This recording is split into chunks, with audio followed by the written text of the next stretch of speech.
No, it's 2 o'clock. We'll move to question time, and I call Senator Ruston. Thank you very much, President. No, I've got another week of it. Another week, Dale.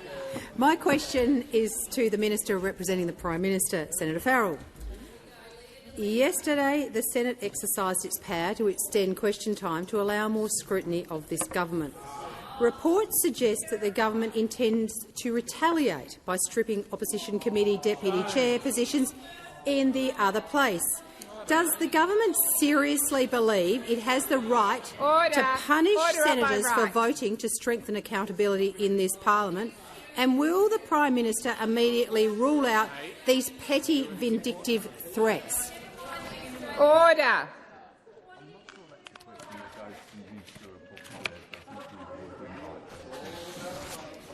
Order. I'm waiting. I'm waiting. I am waiting, particularly on my right.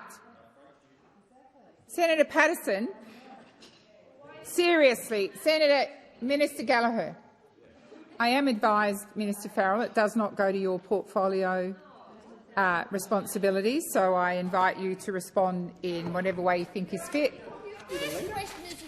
Thank you, President, and thank the acting leader for her question. No, I'm happy to answer every question that I'm asked, and in my usual forthright and transparent way. I'm unaware of these reports that you're referring to. Certainly, from my point of view, I'm not a vindictive sort of fellow. Am I? And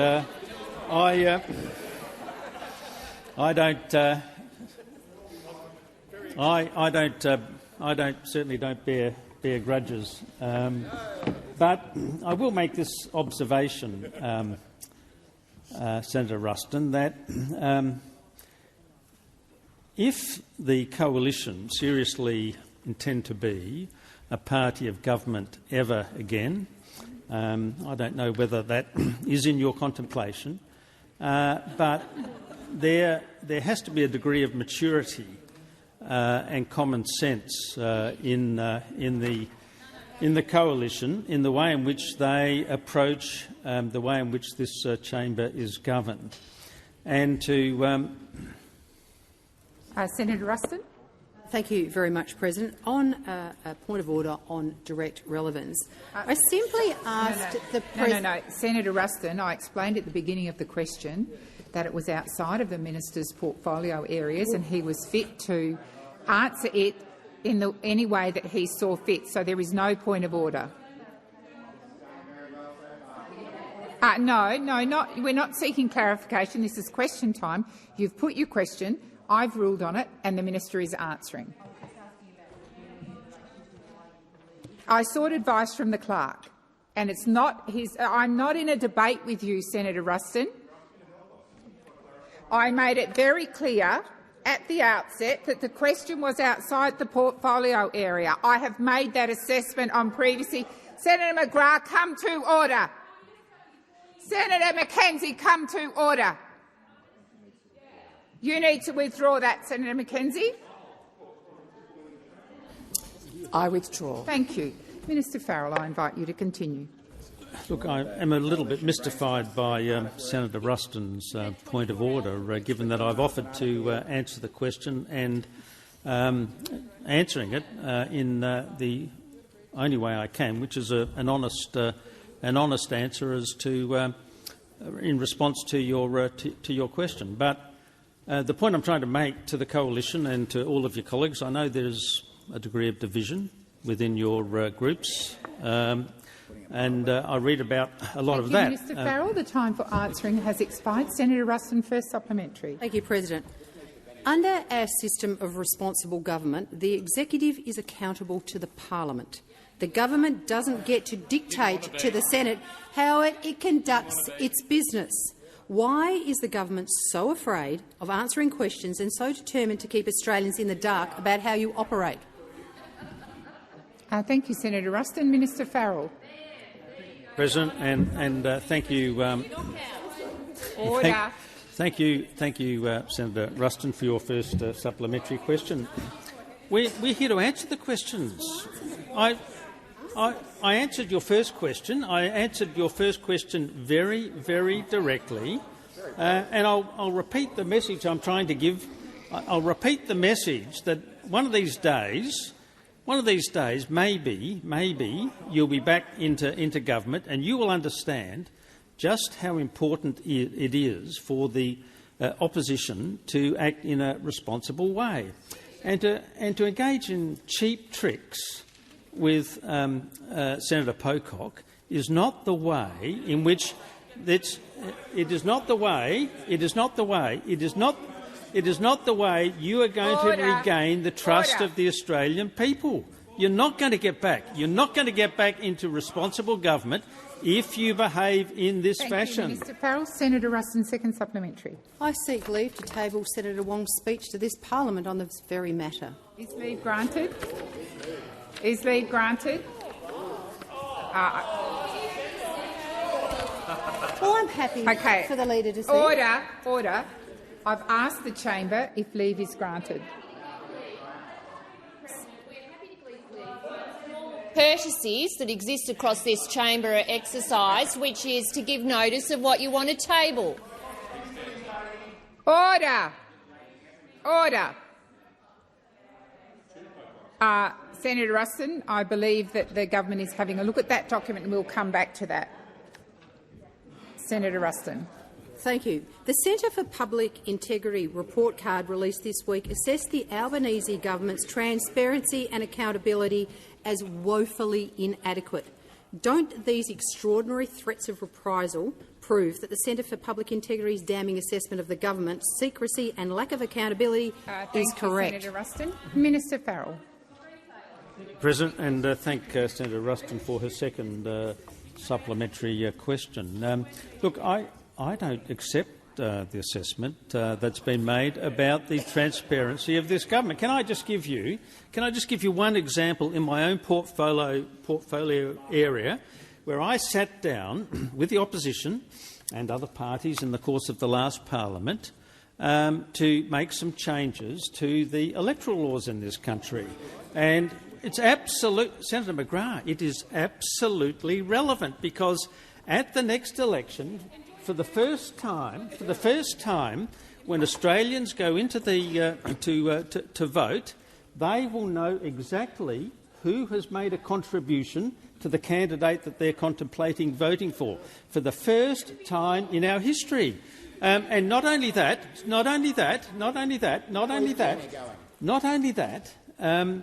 The level of donation has been dropped from— The time for answering has expired. Before I call Senator Darmanin, I'm going to draw to the attention of honourable senators the presence in the gallery of a delegation from the Kiribati government led by the Minister for Health and Medical Services, the Honourable Bosi Narwan. On behalf of all senators, I wish you a warm welcome to Australia and in particular to the Senate. I'll just seek information from Minister Gallagher if leave is granted to table that document. Leave is granted. Thank you. The document's tabled. Senator Darmanin. My question is to the Minister representing the Attorney-General, Senator Farrell. In February 1975, the then Labor Attorney-General, Kep Enderby, introduced the Racial Discrimination Act.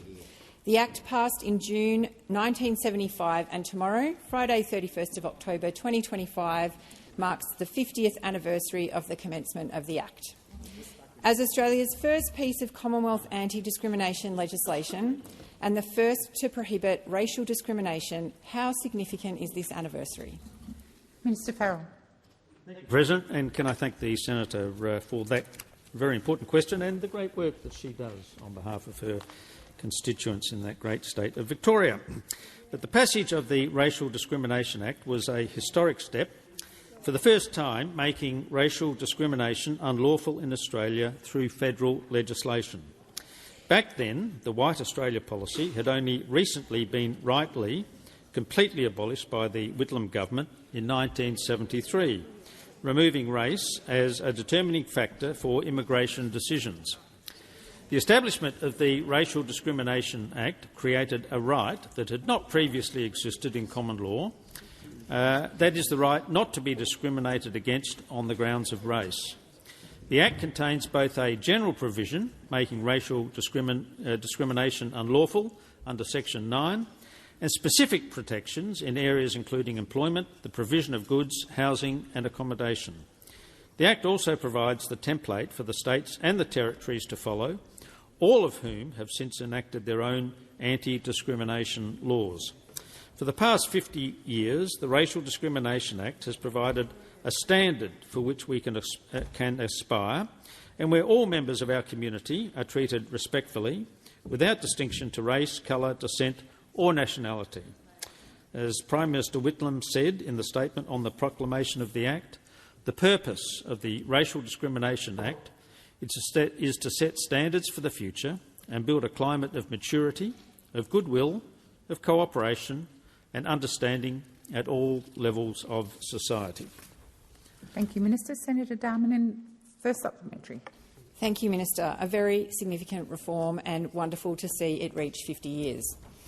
The Australian Human Rights Commission has for 40 years helped to give practical effect to the Racial Discrimination Act. What recent work has been done by the Commission to support the intention of the Act? Thank you, Senator Darmanin. Minister Farrell. Thank you, President. And again, I thank the Senator for her first supplementary question. And yes, it is a very significant day to reach that 50-year milestone. The Australian Human Rights Commission provides education and training, including to employers, to ensure that workplaces are inclusive and respectful. They also work to resolve complaints made under the Act.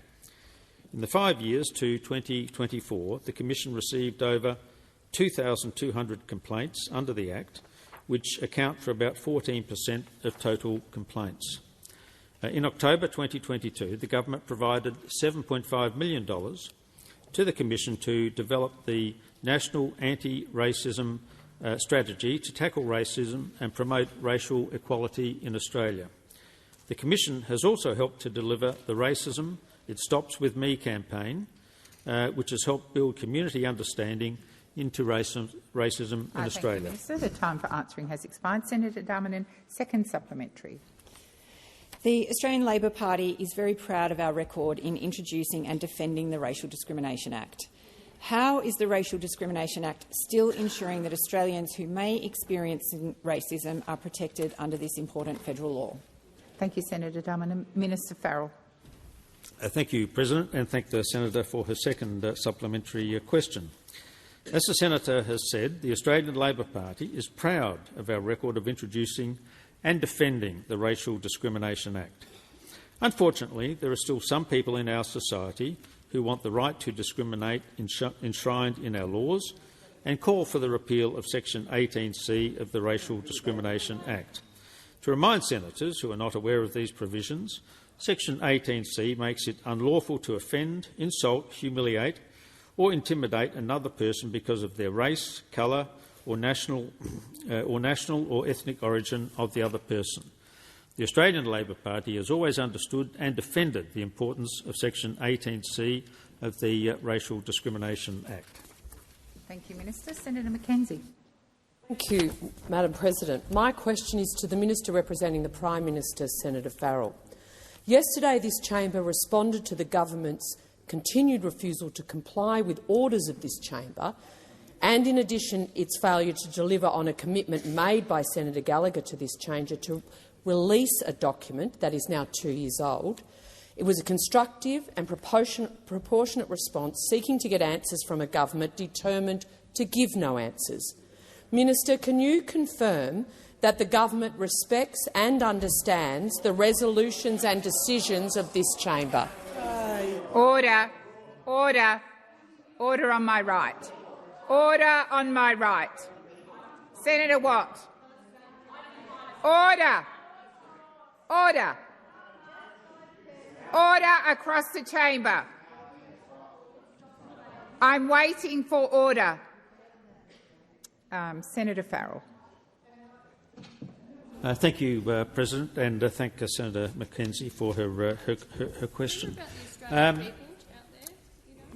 Yes, the minister has said she will release the report, and in my experience, when Senator Gallagher says she will do something, she does do it. Now, well,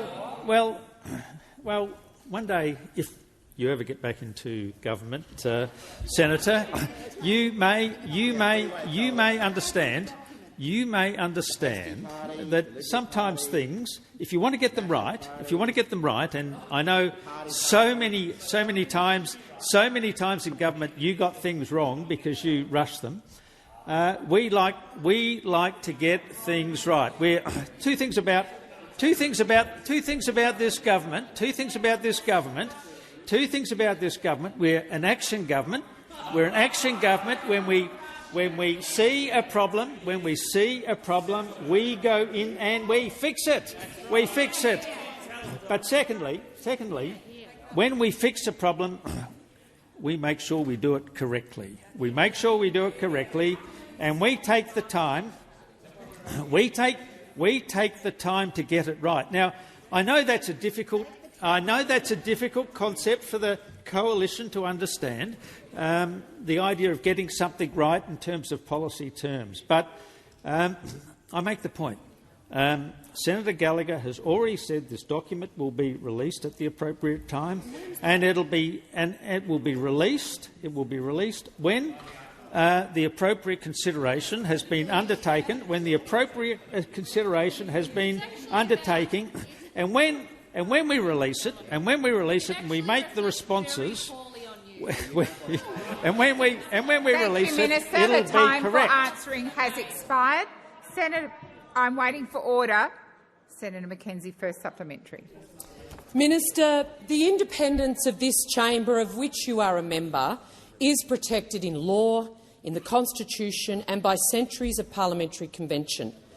And that protection guards against heavy-handed tactics by a desperate executive seeking to wield its power to punish different views. Minister, can you confirm that the government executive will not seek to use the privilege of executive to punish political opponents? Order.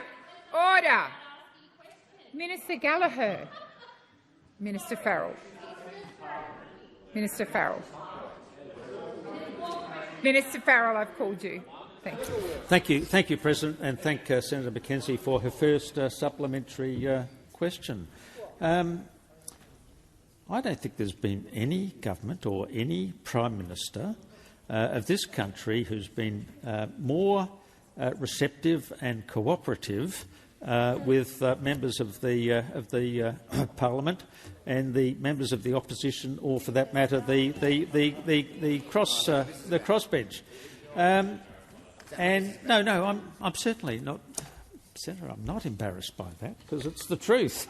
It's the truth. I know this man, and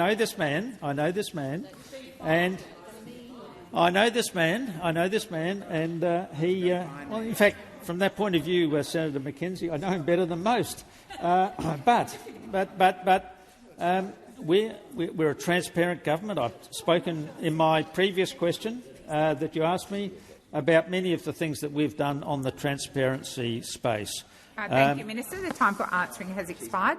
Senator Mackenzie, second supplementary.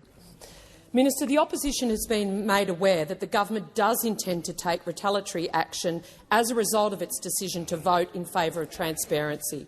I'm advised that the Leader of the House, in the other place, has specifically threatened to remove parliamentarians from positions and has stated that this is specifically to reduce their remuneration as a result of a decision in this chamber. Minister, can you confirm to this chamber that the tactics of the CFMEU have now been revealed as the tactics of the Labor government in the workplace of the National Parliament?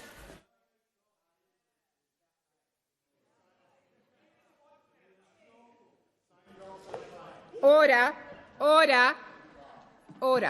Senator Mackenzie, I am advised that order. Senator Ayres and Senator McGrath, if you want to chat, do it outside the chamber. Perhaps there'll be less interjections if you do that. Senator Mackenzie, I am advised that the management of the House of Representatives chamber is not within the portfolio area of it's not a debating point, Senator Mackenzie. I'm simply advising that your question is not within the portfolio area of the minister. However, I am going to invite the minister once again to answer it in whatever way he sees fit. Thank you, President, and thank Senator. Order. With respect, Senator Mackenzie, I've chosen to answer your question. I am totally transparent, and will answer. Will yeah. What with me, Senator McGrath. What you see is what you get. Nothing more, nothing less. I'm unaware of the suggestions that you make in your question. Certainly, I haven't had any conversations with the manager in the other place. So many things are serious issues for the Australian people, whether it's cost of living, whether it's interest rates, whether it's housing, and you're completely focused. You're completely focused on your own issues. What about start focusing on the issues that affect Australian people? Why don't you focus? Thank you, Minister. Your time has expired. Senator Shoebridge. Thanks very much, President. My question is to the Minister representing the Minister for Defence. When it comes to defence, the Albanese Labor government has just promised Donald Trump another $1 billion for the US to build their own nuclear submarines. On top of the $1 billion Labor's already given them for that, Labor's building the US an $8 billion nuclear submarine base in Perth. Labor's building the US troops hundreds and hundreds of homes. And now Labor is planning to serve up Australia's critical minerals to US corporate and military interests. Minister, has your government ever said no to Donald Trump or the US? Are there any limits? Thank you, Senator Shoebridge. Minister McAllister. Thank you very much, President, and I thank Senator Shoebridge for the question. This is, of course, a key difference between our party and the Greens political party, and it's been explored on many occasions, Senator Shoebridge, because fundamentally your position, as I understand it, as has been articulated by you and many of your colleagues over time, is that you do not support the US alliance. That is not true for the Australian Labor Party.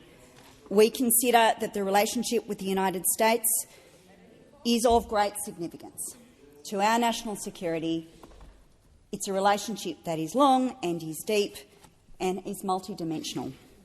We were pleased the Prime Minister was able to meet so constructively with the United States administration, with President Trump. We are pleased that we are able to come to an agreement with our ally, the United States, about the development of critical minerals resources, understanding the significance of that supply chain for our security and for our economic interests. We do think that the acquisition of conventionally armed nuclear-powered submarines is important for our national security for a range of reasons which we have explored many times in the estimates hearing, Senator. And so we will continue on every occasion to contemplate the national interest in this relationship and in all of our international, in all of the international work that is undertaken by the Prime Minister and by the ministers who are sworn to the Foreign Affairs portfolios. It's a focus for our government, ensuring that we engage constructively, sensibly in the world in accordance with our national interest. Thank you, Minister McAllister. Senator Shoebridge, first supplementary. Well, you see, Minister, just this week, Minister Wong said in relation to proposed changes to the EPBC Act, for example, that the US relationship matters more than some domestic politics about environmental reform. Minister, is that why Australia's defence budget is so skewed towards US interests? Because your government openly puts US interests before Australia's? Thank you, Senator Shoebridge. Minister McAllister.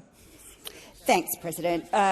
Senator, I have regrettably learned that it is not wise to accept assertions from members of your party when you seek to characterise statements made by members of the government, because in my experience those characterisations are rarely accurate. However, I'll confirm the advice I provided to the chamber in my response to your primary question. We, on every occasion, consider our national interest, and we do frequently.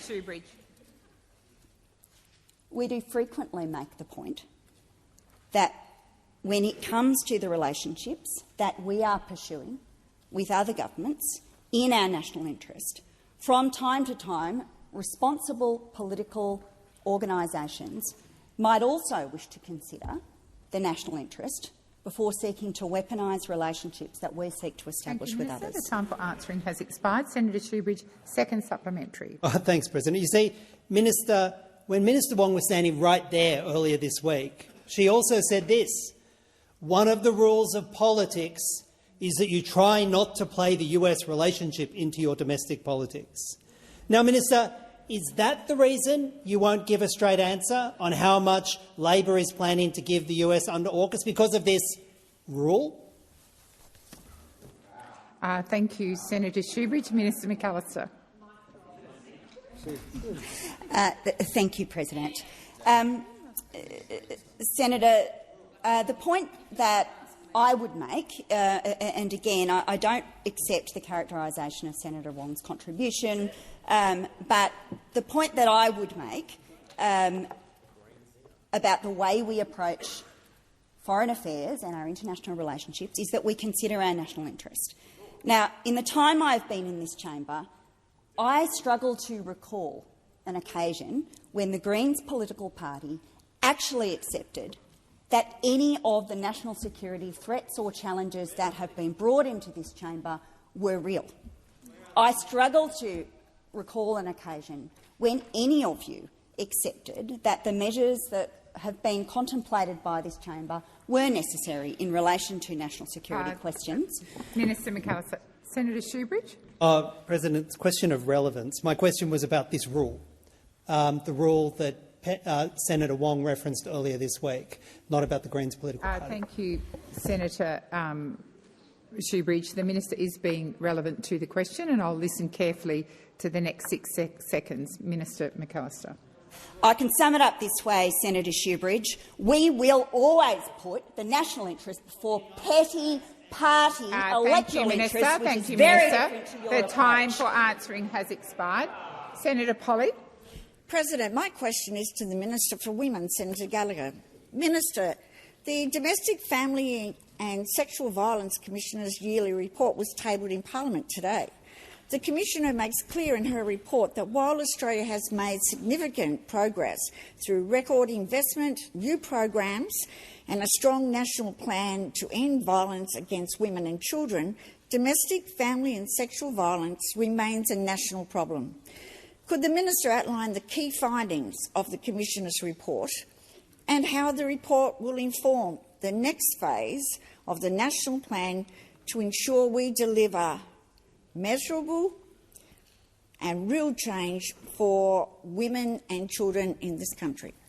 Thank you, Senator Polley. Minister Gallagher. Thank you very much, President. I thank Senator Polley for the question. It's an important question about a report that was tabled this morning in the other place. And before I answer it, I would like to acknowledge the victims and survivors of domestic, family and sexual violence, and remember that women and children have been killed too often by men who have been known to them and who have claimed to love them. And these are words that the Minister for Social Services said in the House earlier today.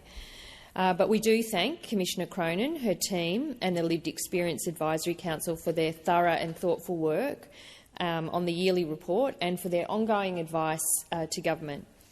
The report is important, and its recommendations, including some that are already in train, are important advice to government as we continue to deal with and seek to end violence against women and children in a generation, as the national plan sets out. Order. As the national plan sets out. Thank you, Senator Waters. As a government, we have prioritised investment in services, more than $4 billion since 2022, and in addition to that, but it's not just about the money because the issues here are bigger than just what government can fund. In addition to that, ongoing funding for all of those important legal services that women often rely heavily on when they leave violent relationships that weren't funded by those opposite in any ongoing sense and have been funded by us in the order of another $4 billion. So we have prioritised important investments. We've also responded by implementing the leaving violence payment, making it permanent so that women have the financial support to leave. But we're also investing in perpetrator responses to break the cycle of violence. And today's report is an important part of that information, just as the rapid review, which we are responding to as well. Senator Polley, first supplementary. Minister, the report recognises the government's substantial investment, over $4 billion since 2022, and new initiatives like the Leaving Violence program. What has the Albanese Labor government delivered to ensure that the scourge, and that's what it is, it's a scourge of family and domestic violence, is properly addressed? Thank you, Senator Polley. Minister Gallagher. Thank you. Thank you, and I thank Senator Polley for the supplementary. Ending family, domestic and sexual violence has been a core priority for the Albanese government, and as Senator Polley said, we have made those significant investments.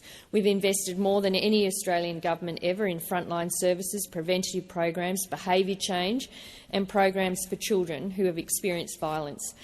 We've made the Leaving Violence payment permanent, $5,000 in financial help, as well as safety planning support for women leaving violence. $1.2 billion for emergency and transitional accommodation. We've legislated 10 days paid domestic violence leave. We've expanded discretion for Centrelink so perpetrators can't use the social security system to leave survivors with tens of thousands of dollars of debt.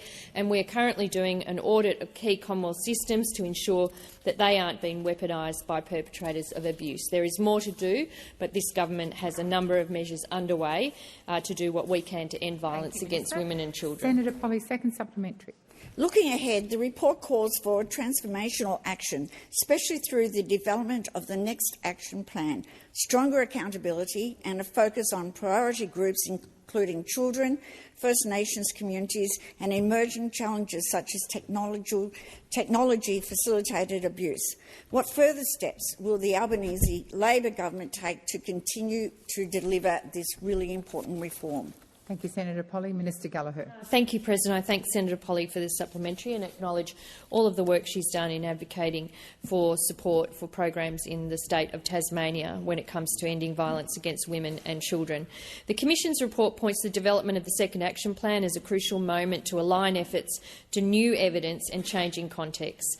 And we know that, particularly in the area of technology and coercive control, we are seeing changing behaviour all the time. And today, as Minister Plibersek said in the other place, the first thing that is done when a woman attends an emergency accommodation service is to have their phone, their vehicle and a lot of other electronic devices checked for tracking devices that may have been placed on them by their perpetrator. This is the way that we have to respond to the changing use of technology and its impact on women and children. This report will help guide some of that work, as will all of the work that's been happening across the sector. We acknowledge of those who have advocated for decades to improve the lives of women and children in this country. Senator Thorpe. Thank you. My question is for the Minister representing the Attorney-General, Minister Farrell. Last November, the Race Discrimination Commissioner handed down the National Anti-Racism Framework. Built on extensive consultation, the framework presents a whole-of-society approach to getting rid of this racist nation, as it's known. A year on, the government has still not responded to the report or endorsed it. Why not? Thank you, Senator Thorpe. Minister Farrell. Thank you, President, and thank you, Senator Thorpe, for your question. I, of course, started my first question by referring to the fact that we celebrate 50 years of the Anti-Discrimination, Racial Anti-Discrimination Act, and so this government does have a distinguished record in terms of dealing with... Minister Farrell, please resume your seat. Senator Thorpe. Point of order on relevance. Why has the report not been endorsed or responded to is my question. Thank you, Senator Thorpe. I'll listen carefully, and if the minister is not directly relevant to your question, I will remind him of your question. Minister Farrell. She's not a minister yet. Oh, well, one never knows what happens in politics. Order. So, can I make this observation, Senator Thorpe? I'm not obviously the Attorney-General. I'm representing her in this place. Now that you've raised the issue, I shall consult with the Attorney-General and seek a response from her to direct... Order. Order. Well, Senator Thorpe. We're celebrating it, Senator, because it was a milestone. A couple of years after the end of the White Australia policy was abolished by Gough Whitlam, then it is worth commemorating. But you've asked the question. I am not the Attorney-General, but I shall seek a response as quickly as I can, Senator Thorpe, and I will come back to you with an answer to that question. Thank you, Minister. Senator Thorpe, first supplementary. So what has the government done since the framework was handed down to progress any of its 63 recommendations besides ignoring it? Thank you, Senator Thorpe. Minister Farrell.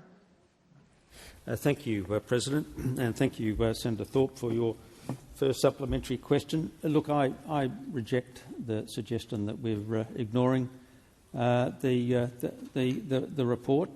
This government takes the issue of racial discrimination seriously, and in one of the responses to the questions that I was asked, I referred to the large number of racial discrimination cases that have been dealt with just in recent times. I referred earlier, we're an action government. Where there are issues to be dealt with, we deal with them. We have an excellent Attorney-General in Minister Rowland. I know she takes this issue. She's a very fine Attorney-General. I know she takes these issues seriously. Thank you, Minister Farrell. Senator Thorpe. Well, just a point of order before the clock ran out. Well, the clock has run out. Well, before the clock ran out, President, is what I said. Senator Thorpe, you're not in a debate. Well, you weren't watching the clock. Senator Thorpe. So I had a point of order. Which I'm entertaining if you would just stick to the point of order. We've run out of time now. You stood up before the end My point of order was on relevance. I don't want to hear how great your Attorney-General is. I want to know when racism will stop in this country. Senator Thorpe, the minister was being relevant to your question. In relation to your first question, he's taken it on notice, and he did go to points in your second question. Senator Thorpe, second supplementary. Thank you. So, will the government endorse the anti-discrimination report as requested by the Anti-Discrimination Commissioner? Thank you, Senator Thorpe. Minister Farrell. Thank you, President, and thank Senator Thorpe for her second supplementary question. The government is obviously preparing a response. I've made it very clear in my two previous answers and in the answer that I made to the question that I was asked that this government takes these issues seriously, and we seek to carefully deal with all of these issues and to prepare an appropriate response. But again, I shall forward your question to the Attorney-General and come back with a formal response. Thank you, Minister. Senator Collins. Thank you, President. My question is to the Minister for Industry and Innovation, Minister Ayres. In January 2025, the Minister visited Tomago Aluminium to announce a $2 billion green aluminium production credit. declaring, and I quote, "This is what a future made in Australia looks like." Given Tomago now faces closure, with the possible loss of more than 1,000 jobs, is this what the future made in Australia really looks like under this government? Manufacturing closures and job losses. Thank you, Senator Collins. Minister Ayres. Well, thank you for that question. And I was interested to see whether at any point today, after all this fanfare about additional questions, whether there was ever going to be a moment, where this self-absorbed, circular Canberra club, hopelessly divided amongst themselves, would actually ask a question about this important industrial facility in the Hunter Valley. And what it turns out we have is a question that is asked in precisely the same terms as a question that was asked 3 days ago over there. They can't even make up their own questions, this show. Can't even make up their own questions. Senator Mackenzie. Order. Order.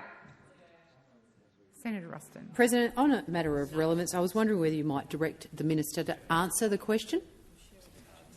I think the minister is being relevant, but if he's not directly relevant, I will draw him to the question. Minister Ayres. And what you will find, of course, is that in the period since I was appointed as the Minister for Industry, this is one of the questions that, of course, as the Minister, I have been very focused upon. The truth is that this facility is facing a very uncertain future. That is the truth.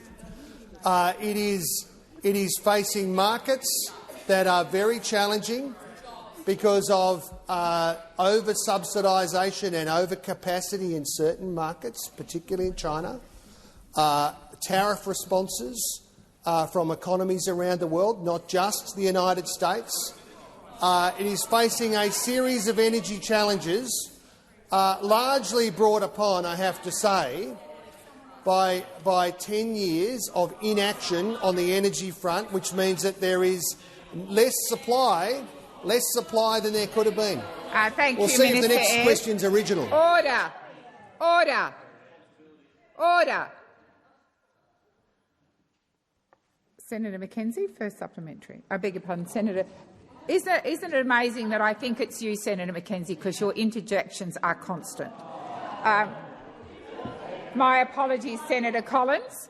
First supplementary. Thank you, President. Minister, the Coalition called for aluminium, alumina and bauxite to be included on the critical minerals list in 2023, which would have allowed companies like Tomago and Alcoa's Kwinana refinery the ability to secure their production through a range of policy options. Why do you not see our aluminium sector and the thousands of workers as critical to Australia? Thank you, Senator Collins. Minister Ayres. Well, that is, of course, symbolism of the highest order. The question here is how we move to secure the future of this facility, and we will continue working on that very hard indeed, just the same as we are working on the future of the Boyne Island aluminium facility, the Bell Bay aluminium facility that Senator Duniam took me to yesterday.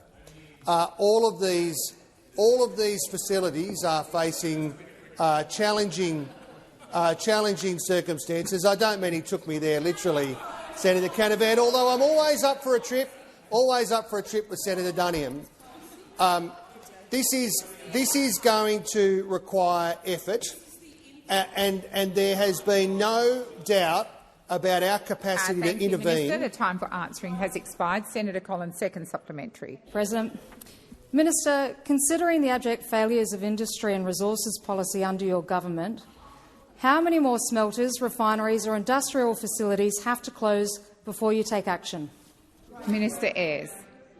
Well, we've demonstrated over the last few short months our determination to intervene when it's in the national interest. We've intervened in the Near-Star facilities in Hobart and the Near-Star facilities in Port Pirie. We've acted with the South Australian government to protect our national interest in terms of the steel industry, and we've moved with the LNP government in Queensland to protect the interests of not just Glencore in Mount Isa, but that whole industrial system. Acting to secure thousands and thousands of jobs, and that stands in stark contrast to the approach that not only was adopted by those opposite in government when 40,000 jobs were offshored deliberately in the auto sector in Victoria, in a vengeful, willfully nasty kind of way. We have acted to intervene. The time we for will continue to do that. Expired. Senator Bell. Thank you, President. My question is to the Minister representing the Minister for Climate Change and Energy, Minister Ayres. Electricity bills have soared 23.6% over the past year, with an 8.1% rise last quarter and another 9% this quarter. These price hikes are now spiking inflation and crushing Australian families already desperate for relief. The only thing keeping power bills from going even higher has been temporary rebates, and those are running out, and so is the government's supply of taxpayer dollars. One Nation warned this would happen. We warned your reckless net zero plan would hurt households and businesses. Why does this government continue to mislead the Australian people by claiming its so-called net zero energy transition is working when it's clearly only working to send power bills and the cost of living through the roof? Thank you, Senator Bell. Minister Ayres. There's, I will indicate for the new senator that we don't take his contribution as his first speech, so that and say that, of course, the task that we're embarking upon and have been working through in our first term and been led by the minister who I represent here in this place, is to modernise and build an electricity system and an energy system that can serve the interests of Australian industry and Australian households. And it occurs against the backdrop of and it includes our ambitions for heavy industry as well, Senator McKenzie, that was left in a parlous state after the miserable decade of industrial policy negligence of the Abbott and Morrison and Turnbull governments. Now, the truth is that the failure of that period was recognised, including by people amongst those opposite. Senator Canavan, on the 4th of February 2021, said electricity prices for manufacturing businesses in Australia have gone up 91% in the last decade. That's what he said. That's what he said. In 2021, the Abbott and Morrison and Turnbull governments allowed electricity prices for manufacturing to almost double. Right, that's what happened. And the reason that happens, that's what happens when you allow 24 out of 28 coal-fired power stations, Senator Canavan, to close down and don't have a plan to do anything about it, except send a press release out about a coal-fired power station in Collinsville that you never built. The time for answering has expired. May I remind the chamber, Senator Canavan, you are still interjecting. I called you and Senator McKenzie to order a number of times. This is Senator Bell's question. Senator Bell, please ask a question. Mr. Speaking of your first term, I believe your government promised they would cut power bills by $275 by 2022 figures. Yet Australian families are watching as net zero policies drive power bills higher and higher. Your government's obsession is crushing households, small businesses and nationally important manufacturers like Tomago Aluminium. When will the minister be honest with the Australian people and admit that power bills will never come down unless we scrap net zero? Thank you, Senator Bell. Minister Ayres. Well, if I can deal with those questions in turn, it's good to see the architect of this longer question time arriving. First of all,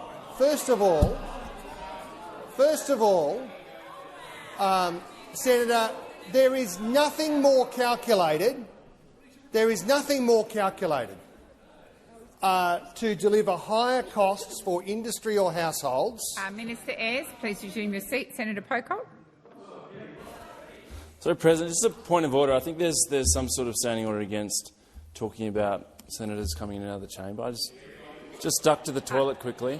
Thank you, Senator Pocock. It is a convention, but I will remind Senator Ayres not to name senators who are here and senators who may not be here. Minister Ayres, please continue. The endeavour is always not to hurt anybody's feelings. There is nothing more calculated to put up electricity prices than more policy uncertainty. Because what we saw over the last period in government was a government that was determined to never land an electricity policy framework, and as a consequence, as Senator Canavan pointed out, prices nearly doubled under the last government. Expired. Senator Bell, second supplementary. Minister, inflation is now rising again, driven in large part by soaring electricity costs caused by Labor's net zero obsession, and everyday Australians are drowning. One Nation is asking you, and Australian families are asking you, and businesses are asking you, please end your dangerous and damaging race to net zero oblivion before more people lose their homes, their jobs and their livelihoods. Thank you, Senator Bell. Minister Ayres.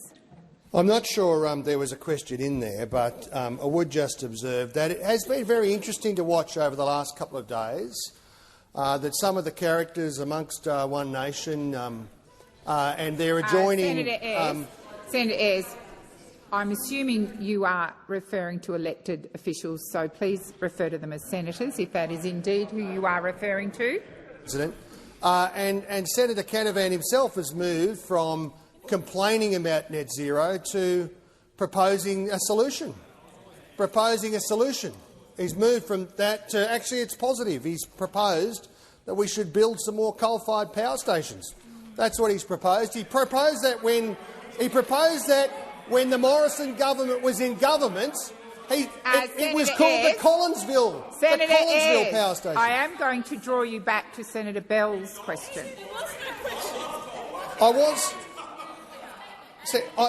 Order. I appreciate you can take interjections, but on this occasion Senator Canavan wasn't interjecting, so I'm going to draw you back to the question. The only thing, Senator, in response to your question, that would be a worse idea in terms of electricity prices than building power stations powered by coal, which were never built, were just press releases, is the nuclear plan that these characters brought to the last election. They would have put household bills up sky high. Would have put industrial bills up sky high. The time for answering is finished. Senator Stewart. Thank you, President. My question is to the Minister for Indigenous Australians, Senator McCarthy. The Albanese Labor government is committed to improving health outcomes for First Nations Australians and supporting Aboriginal community-controlled health organisations to deliver care in partnership with Indigenous Australians directly. How is the First Nations Health Worker Traineeship program delivering on this commitment, and what is the progress of this program? Thank you, Senator Stewart. Minister McCarthy. Thank you, President, and I thank the senator for her question. The Albanese Labor government is proud to be delivering practical programs that build skills, create jobs and strengthen the First Nations health workforce. Since the First Nations Health Worker Traineeship program commenced in July 2023, we have seen more than 550 enrolments across the country. Of those, 152 trainees have already completed their studies. They are now armed with the skills to improve outcomes and help close the gap. This program is designed to address workforce shortages in Aboriginal health services and ensure the next generation of First Nations health professionals are supported, trained and empowered. It's been developed in partnership with NACCHO. President, the training is being delivered by Aboriginal community-controlled health registered training orgs and includes structured on-the-job experience, ensuring that learning is grounded in community and not just classrooms.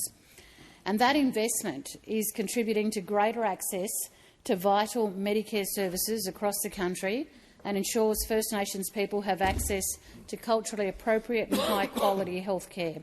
It is delivering real outcomes, creating a skilled, culturally safe First Nations health workforce that is improving access to care right across the country. President, it shows what can be achieved when government listens, works in partnership and lets First Nations leadership drive the solutions. Thank you, Minister. Senator Stewart, first supplementary. Thank you, President, and thank you, Minister, for that response. Supporting Aboriginal community-controlled health organisations is key to closing the gap in health outcomes. Can the Minister outline how the Albanese Labor government is supporting Aboriginal organisations to deliver long-term sustainable health services for their communities? Thank you, Senator Stewart. Minister McCarthy. Thank you, President. Well, one of the key pieces of feedback from the sector has been the need for long-term sustainable and flexible funding so ACCHOs can focus on their core business, delivering high-quality, culturally appropriate care for First Nations people.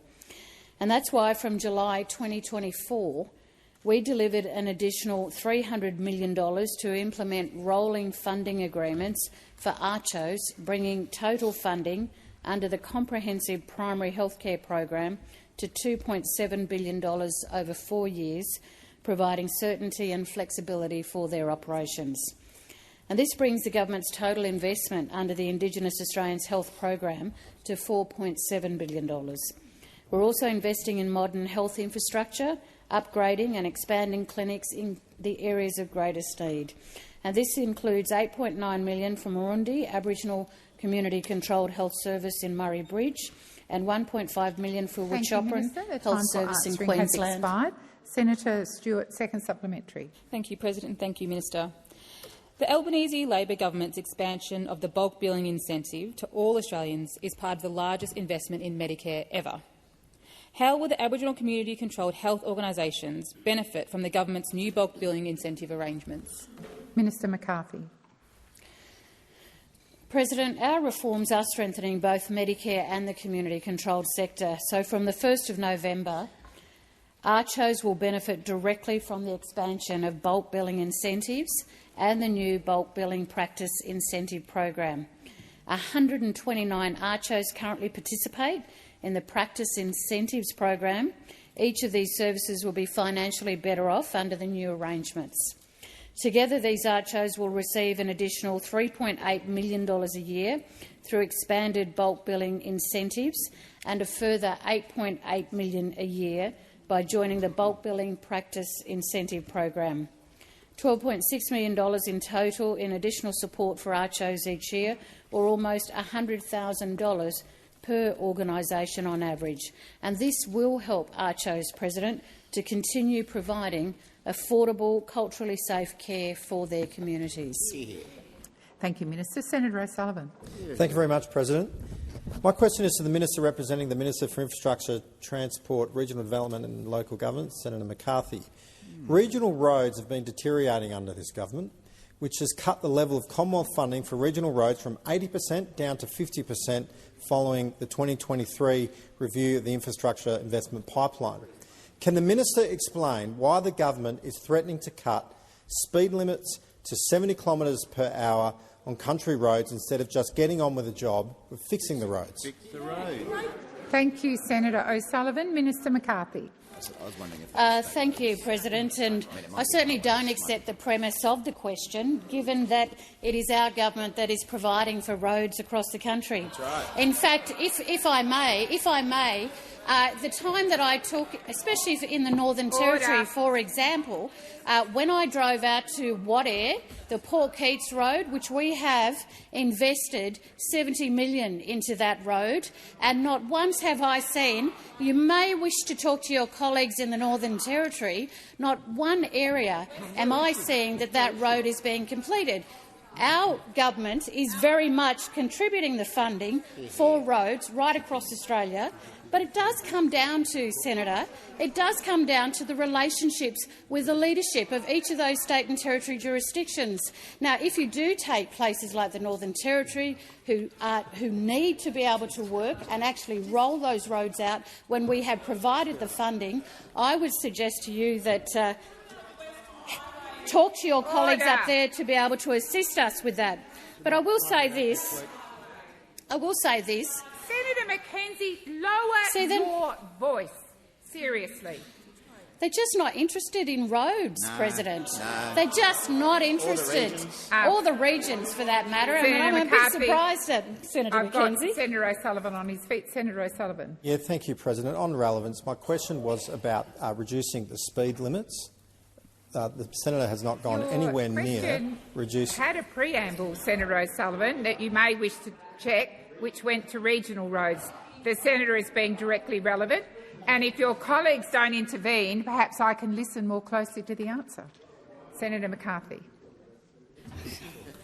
You know, President, reviewing speed limits on high-risk regional and remote roads has been on the road safety agenda since at least 2018, when the National Party held this portfolio. In fact, the first priority action under the 2018 to 2020 National Road Safety Action Plan, agreed to by the member for Riverina, was to review speed limits on high-risk regional and remote roads in consultation with the community. The consultation currently underway on reducing default speed limits is being undertaken by the Minister's Department to inform a regulatory impact analysis. It does not constitute government policy, but is a usual process we undertake on various issues. Thank you, Minister. Senator O'Sullivan, first supplementary. Thank you, President. I do have a supplementary question. The government has cut critical programs to regional roads, including abolishing the Roads of Strategic Importance and Local Roads and Community Infrastructure program. With dozens of projects axed and regional road funding bogged down in bureaucracy, why won't the government restore these important programs to help country roads instead of cutting default speed limits from 100 to 70 kilometres per hour? Thank you, Senator O'Sullivan. Minister McCarthy. Thank you, President, and I do thank the senator for the question. It's actually not the first time he's asked it. He actually asked it in Senate estimates in the RAC committee, in terms of the Local Roads and Community Infrastructure program. And let me repeat, as we did in our responses on these questions, the Local Roads and Community Infrastructure program was a COVID-19 stimulus measure to fund local projects that would support local economies and create jobs during the pandemic. The Albanese Labor government has continued to back this program. See, they're not interested. They're not interested, President. We continue to back the program, but let's remember where the genesis of this started. So while making sure councils are supported to deliver valuable outcomes for local communities, we extended construction timelines for the program in 2023 to help councils complete their projects. Some important detail that you always seem to overlook. Thank you, Minister. Senator O'Sullivan, second supplementary. Thank you very much, President. Minister, isn't it the case that under Labor's plan the limits will stay reduced even if the roads are later fixed? Thank you, Minister. Thank you, Senator O'Sullivan. Minister McCarthy. Thank you, President. Well, under Labor's plan, we've doubled funding for the Roads to Recovery program, from $500 million to $1 billion a year permanently, from 2027 to 28. But you're not interested in the regional roads. You're not interested. Minister, thank you. Senator O'Sullivan. Yeah, thank you, President. My question was very tight, and I asked you to draw the minister back to the question, which is whether or not speed limits will stay reduced. Thank you, Senator O'Sullivan. The minister had just started her answer. I will listen carefully and, if necessary, draw her to the question. But I do need silence, particularly from your side, to enable me to do that. Minister McCarthy. Thank you, President. Well, I mean, I would have thought they'd be interested to know how much funding was going into the regions, especially the roads. Clearly, the other side want to put their foot to the pedal and go as fast as they can, but we want to make sure, President, that we do invest in the regions, that we do invest in the roads.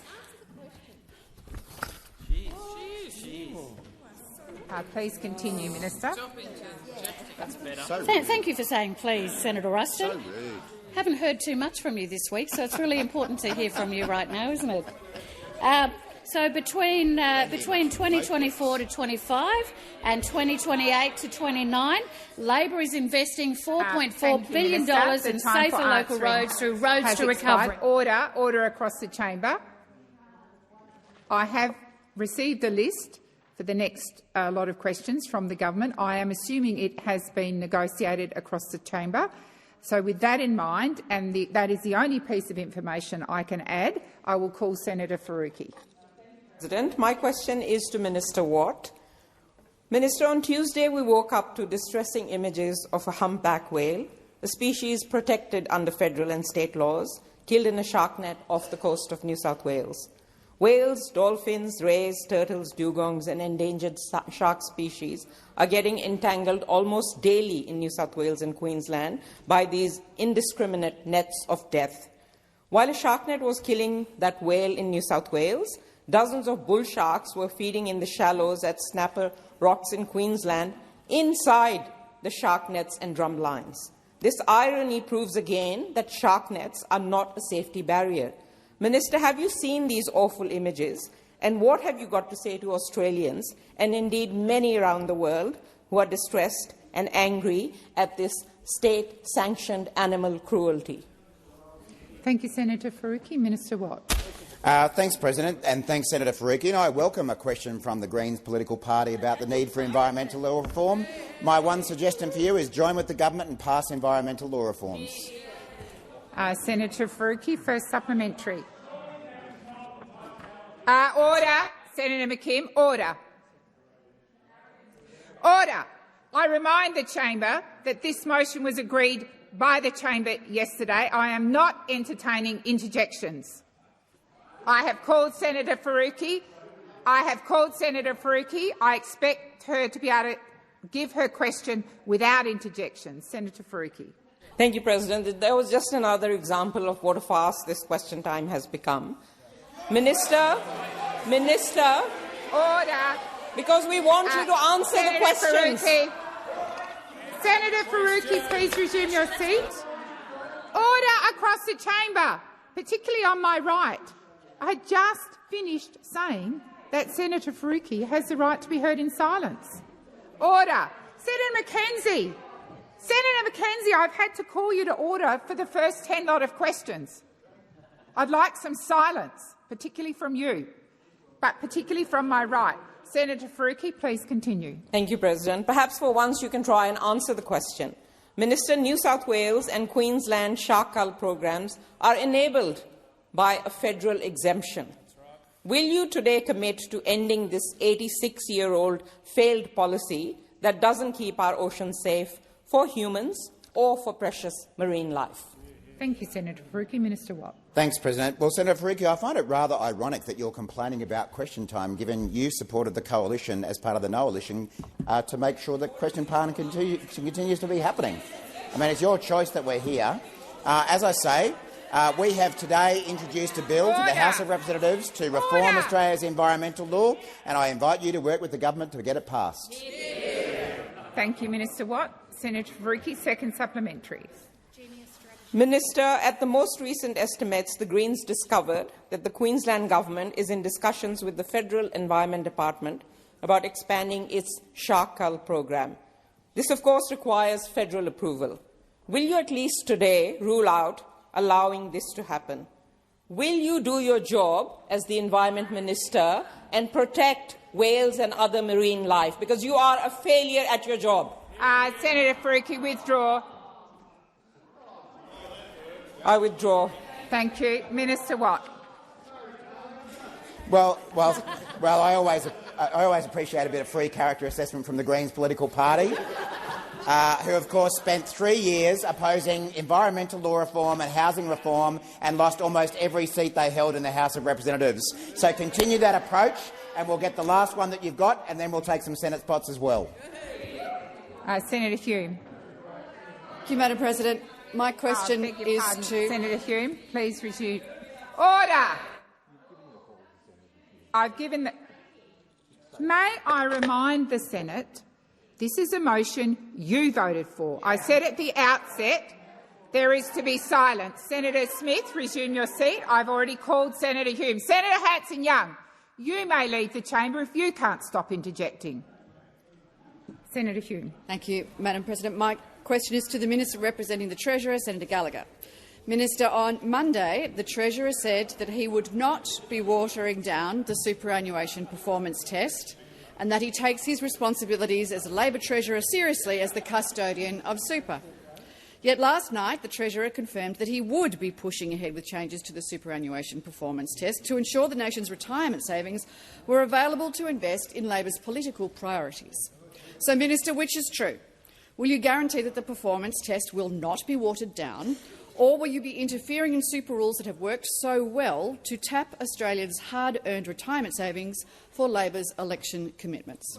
Thank you, Senator Hume. Please resume your seat. I hope, Senator McKenzie, that that is the first and last interjection. I don't know how many times since we got to question 11 I have reminded senators this was your choice, and I expect there to be silence. Minister Gallagher, please go. Please respond. Thank you, President. Labor is the party of superannuation. We always support strengthening superannuation. We support the superannuation funds to return good returns to their members, and the Treasurer's plan outlines our vision to do that. Thank you, Minister. Senator Hume, first supplementary. Minister, the superannuation performance test does not stop superannuation funds from investing in any asset, so long as the investment stacks up financially, and you know this. It only prevents super from becoming a vehicle for a political agenda. Minister, if Labor's political priorities are such good investments, why are super funds not investing them already? Isn't it because Labor's priority projects are, in the opinion of the investment professionals, not in members' best financial interests? Thank you, Senator Hume. Minister Gallagher. No. Minister Hume, Senator Hume, second supplementary. Minister, surely after 3 years of inflation-driven bracket creep and high commodity prices generating record levels of taxation, you could use the Commonwealth's revenue to fund Labor's election commitments. Is the reason your government wants to tap superannuation for its nation-building projects because Labor and you can't manage the budget? Yes. Thank you, Senator Hume. Minister Gallagher. No. Senator Tyrrell. Thank you, President. My question is for the Minister for Industry and Innovation. Sorry, Senator Tyrrell. Please resume your seat. Once again, I remind the chamber I've asked for silence. If you can't be silent in this chamber, please take up my invitation and leave. Senator Tyrrell. Thank you, President. So it's for Minister Ayres. The Tasmanian Bell Bay aluminium smelter is at risk of closure by the end of the year. The smelter is a cornerstone of Tasmania's economy, employing over 600 people and supporting hundreds more through a supply chain of almost 300 local businesses, helping communities like Georgetown, West Tamar and Launceston. Not only that, it is also the only renewable powered smelter in the country. I wrote to you on the 16th of October asking you to work with the Tas government to keep Bell Bay open. Consistent with our Future Made in Australia agenda, we must ensure sovereign metals manufacturing remains in Australia's future. If your government is so committed to sovereign manufacturing, will you stand up today and commit to funding to keep Bell Bay aluminium smelter open? Thank you, Senator Tyrrell. Minister Ayres. Thank you, Senator Tyrrell, for that question. It is an important question. I can confirm that I and this government are working very closely with the Government of Tasmania. There are negotiations going on between Hydro Tas, the government-owned, state government-owned electricity provider in Tasmania, and the owners of that facility. I am very focused on making sure that those negotiations conclude with the best possible result. It is absolutely my preference and the government's preference that, where these aluminium facilities have been established around the country, where largely they have been there because there is a state-owned electricity generator, apart from those states now where they've been privatised, and the aluminium smelter owner is facing a private market. In Tasmania, there is a publicly owned facility. It's a proud Tasmanian asset. I've been engaged with the state government at all levels. My department's been engaged at official level. I want to see proper accountability about that process. I've spoken to the Premier of Tasmania and the relevant ministers. I think I've even had a couple of chats with some of my colleagues on the other side here who've expressed an interest, and they should. Very open about that process. It's an important facility in the Tasmanian economy, as is the adjoining Liberty Bell Bay manganese smelter. Thank you, Minister. Senator Tyrrell, first supplementary. Thank you, President. The federal government has already intervened in other industrial closures on the mainland, including South Australia's Whyalla Steelworks, Queensland's Mount Isa copper smelter, and New South Wales Tomago aluminium smelter. Do you treat Tasmanian metal manufacturers differently to mainland smelters? Yeah, it's long. Thank you, Senator Tyrrell. Minister Ayres, wait for the call. Minister Ayres. Thank you, President. Yes, we will pay exactly the same amount of attention, exactly the same detail. The facilities in Tasmania is on the mainland. Senator Tyrrell, second supplementary. Thank you, President. I promise I won't stutter this time. If you treat Tasmanian smelters the same as mainland smelters, you are running out of time and deliberately putting Tasmanian jobs at risk.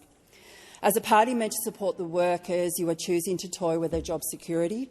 Why won't you support Australian jobs and today commit to helping the nation's only renewable-powered smelter? Thank you, Senator Tyrrell. Minister Ayres. We'll approach this in a very disciplined way in the Tasmanian interest and in the national interest. Senator Steele-John. Thank you very much, President.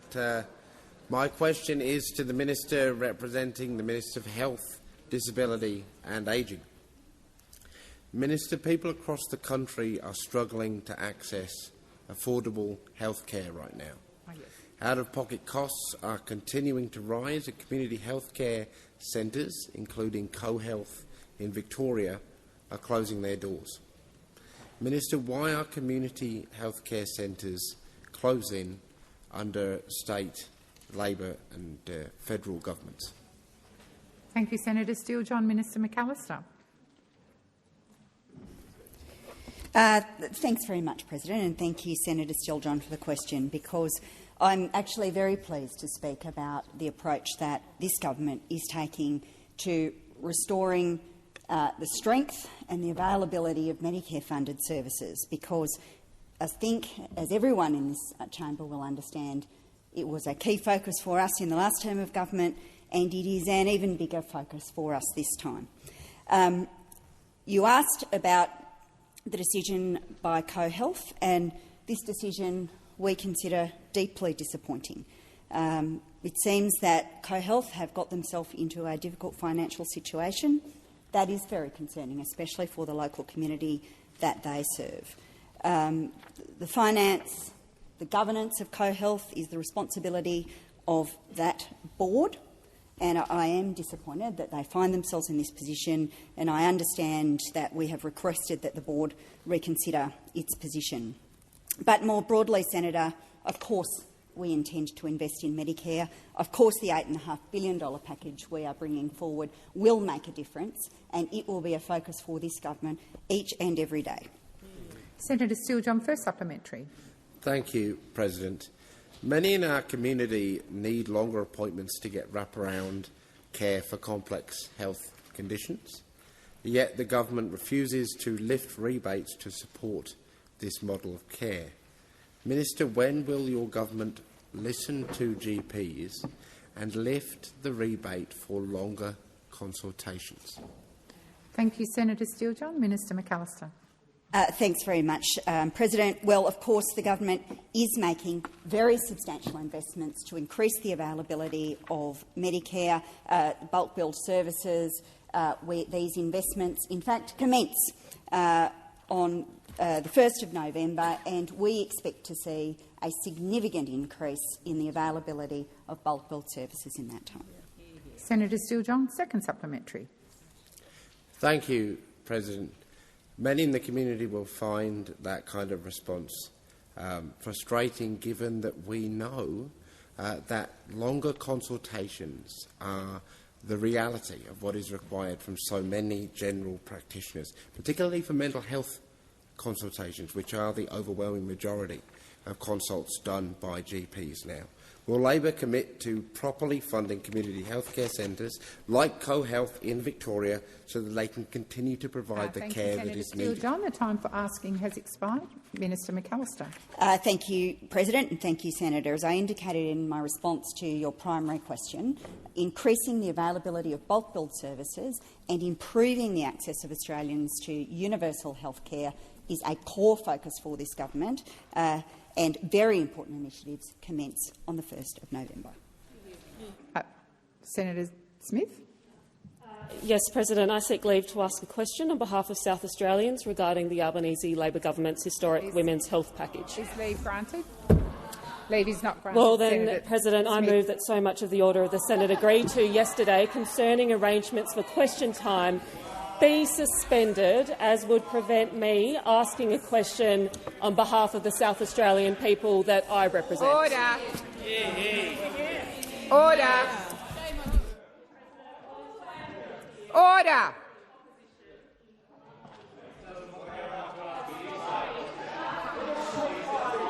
Order. Order. Senator Smith, please resume your seat. Senator McGrath, you will withdraw those comments. I withdraw. Thank you. And I remind senators that Senator Smith will be heard in silence. Senator Smith. Yes, please. Thank you. President, we have held 2 Senate inquiries over the last term of Parliament into women's health, an inquiry into menopause and perimenopause and an inquiry into women's health. And through those inquiries, we heard from hundreds and hundreds of women about how they'd been let down by a system which was failing them. They came into this building and shared their trauma. They came into this building and told how they had been dismissed. Senator Smith, please resume your seat. Senator Askew. Point of order on relevance. The contribution should be on the urgency and why we need to actually do it, rather than your point. It's not in standing orders. Senator Smith, it is a suspension to standing orders. It's not. And then she moved to the issue. We're now on the issue of urgency, I believe. So you do need to inform the Senate as to why the matter is urgent. Women I'm trying to ask this question on behalf of. These are the women who came in here and said the country needs to change, that we need to fund women's health properly, and our government listened. We responded. There's changes happening this weekend. I want to ask a question about it. I want to ask a question so I can inform the women in my community. Senator Smith, please resume your seat. Senator Ayres. Well, Senator Smith is trying to articulate a position. It is very difficult for her to do that with all of the bellowing that's coming from the fellas over here. I'd ask you to ask them again. I know that you've tried. Ask them again to hear in silence. I am going to remind the Senate once again, particularly those loud voices on my left, that Senator Smith has the right to be heard in silence. If you don't wish to participate in the debate, you are free to leave the chamber. But you will listen and not interject. Senator Smith. There are important changes happening this weekend which my community deserves to know about. I started my day on radio in regional South Australia to spread the word of those changes. I have a democratic right as well. The only person who has a democratic... Once again, Senator Bragg, may I remind you that I'm the President in this chamber. I sent the Senator down because on my left you are absolutely out of order. I repeat, no, Senator Smith, I haven't finished yet. I repeat it once again. I'll repeat it once again. If you cannot listen in silence, leave the chamber. But don't interject. You were interjecting so loudly that I could not hear Senator Smith. Senator Dean Smith. President, Senator M. Smith's position ignores the fact that the government has already had 3. Senator Smith, resume your seat. Quite frankly, order. Order.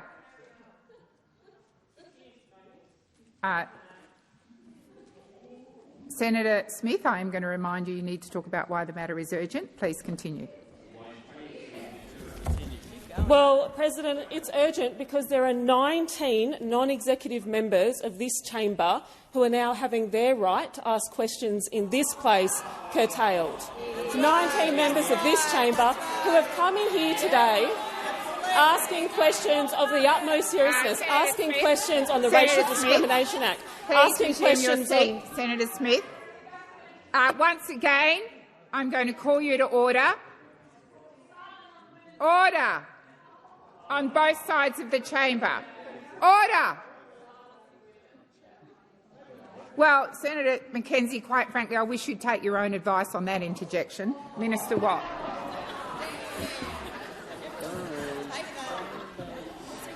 Thank you, President. Thank you for your efforts to try to bring some order to this passage of question time. I would invite the opposition members, in particular the male opposition members, to have a bit of self-reflection about the fact that they're yelling at a woman trying to ask a question about women's health. Senator Watt. That might be something worth reflection. Watt. Order. Order. Order. Senator Smith, were you on a point of order? Okay, I have a number of senators standing up. So if you resume your seat, I am going to try once again for order in this place. I had Senator Patterson and Senator Henderson stand. I don't know which one of you stood first, but perhaps because you're on the front bench, Senator Patterson, I'll entertain your presuming it's a point of order and not a statement. Thank you, President. On the point of order raised by Senator Watt, even I am old enough to remember you sitting in these chairs screaming at female senators yourself. Have some self-awareness, mate. Have some self-awareness. Order. Order. Order. Senator Henderson, and if it's not a genuine point of order, I intend to sit you down. Senator Henderson.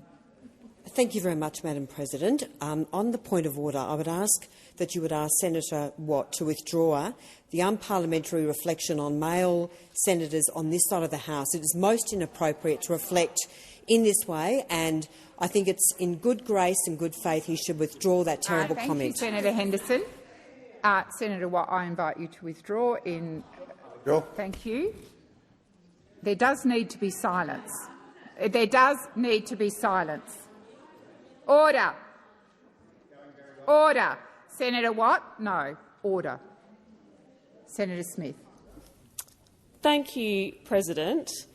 The senators who supported Senator Pocock on this motion are seeking to deny almost a third of this chamber the opportunity to do their jobs, to do their democratic responsibility on behalf of the people that they represent. We have a democratic right to represent our constituents as well. We have a democratic right to participate in this chamber too. I have a right to ask questions, and there has been a long-standing convention in this place which should have allowed me to. I have an important question to ask. I don't have a question to ask seeking to table hands only to hands. Senator Smith, please resume your seat. Once again, I have to call the chamber to order, particularly those of you on my left. Order! Order! Senator Watt! Senator Watt, come to order. Order! Senator Smith. Senator Marielle Smith, please continue. What is happening here is this chamber is denying non-executive members of the government, like myself, from the opportunity to ask a question which matters to the women of my state. There are big changes happening this Saturday which we fought tooth and nail for, which hundreds of women walked into this place and shared trauma and stigma and stories of being dismissed and silenced in the hope that our government would change the law, change the way women's health is funded and change their treatment. Things are changing for them this weekend, and I want to be able to ask about it. Senator Smith, please resume your seat. Senator Duniam. President, if this is not a genuine point of order, I will sit you down. I understand. So I'm over the statements that are being made in the guise of points of order. Senator Duniam. My point of order, President, was on relevance. The question before the chair is about suspension of standing orders, and this doesn't go to that. It does. The senator is required. I haven't finished, Senator Smith. The senator asked for leave. Leave was not given. she moved to suspend. I have reminded her, and she has kept telling the Senate what is urgent about this matter. So that is what she is doing. Senator Smith, I invite you to continue. You may not think it is urgent, Senator Duniam, for the women of my community to be able to understand the changes which are happening to our pharmaceutical benefits scheme this weekend, to understand the changes which are happening to Medicare this weekend. As I said, I've used every opportunity available to me to try and get this message out, and I don't think you would doubt that. I want to use my democratic Senator right Smith, in this place. Please resume your seat. And before I call you, Senator Henderson, I am going to take the interjection, Senator Duniam. It has always been my practice to hold firmly to the view that suspensions should be about detailing why a matter is urgent. You can check on the many times we've had suspensions in this place. When I am in the chair, I always draw senators back to the urgency of the matter, and I have drawn Senator Smith back a number of times. Senator Henderson. Madam President, I'm just wondering if you could ask, on the point of order, ask Senator Marielle Smith to direct her comments through the chair, please. I think she is doing that, but I will remind her once again that that is required to do. That is what is required. Senator Marielle Smith, please continue. I would love to. It's Marielle. Senator Henderson, through the chair, through you, Chair. That's how you say my name. This is urgent. This is urgent for half the population. Half the population will go through menopause if they live to midlife. There are huge changes happening this weekend. This is an opportunity I should be able to have as a non-executive member of this government to ask the question so that my community can hear from the minister. Can hear from the minister about what changes are happening on the 1st of November, which will make a massive difference to their lives. For those women, this question is urgent. It is urgent that I get an opportunity to ask it. Just as it was important for other non-executive members of this government to ask questions today about the Racial Discrimination Act, about family and domestic violence, and about First Nations health. It is not only the crossbench who represents a community who has a right to be heard in here. As a non-executive member of the government, I also have a constituency. And you are tearing up convention which allows me to do my job as a senator, which I take seriously. I respect the right of Senator Pocock to do his job, and I take that seriously. I respect the right of the Greens to do their job on behalf of their constituency, and I respect the right of opposition backbenchers to do theirs. But you are showing an utmost disrespect for my responsibility to my constituents. You should show more respect to non-government members of this place and to the convention which makes this place what it is. Thank you, Senator Smith. Senator Ruston. I move that the question be put. So the question is that the suspension, as moved by Senator Smith, be agreed to. Those of that opinion say aye. Against? Well, senators, this place is out of order. I have just put the motion and I got no response. So I'm assuming the motion is still live. Senator Duniam. Senator Ruston. Chair, I would ask that you put the question again. With the noise that was going on in the chamber— Senator Ruston, I will determine what the level of noise is. If people were paying attention, they could have heard me. So the question is that the question be put. Those of that opinion say aye. Aye. Against? I believe the ayes have it. So the question now is that the suspension motion be agreed to. Those of that opinion say aye. Aye. Against? Aye. I believe the ayes have it. Division required. Ring the bells for 4 minutes.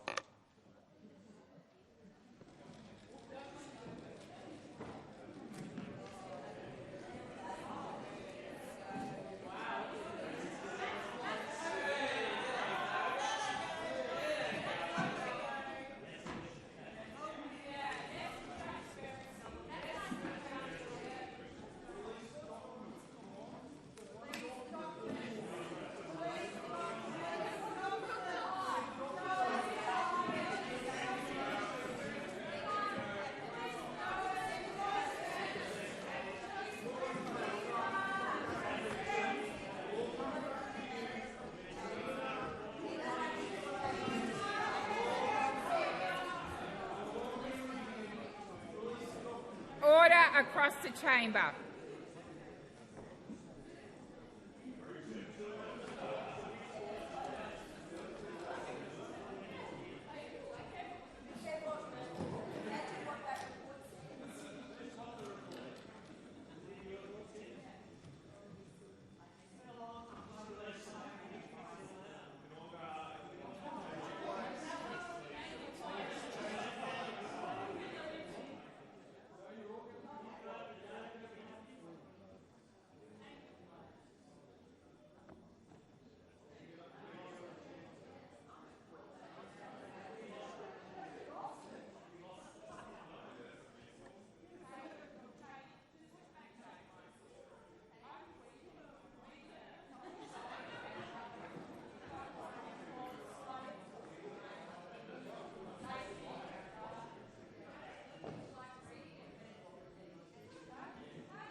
Order. Order. Order.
Lock the doors.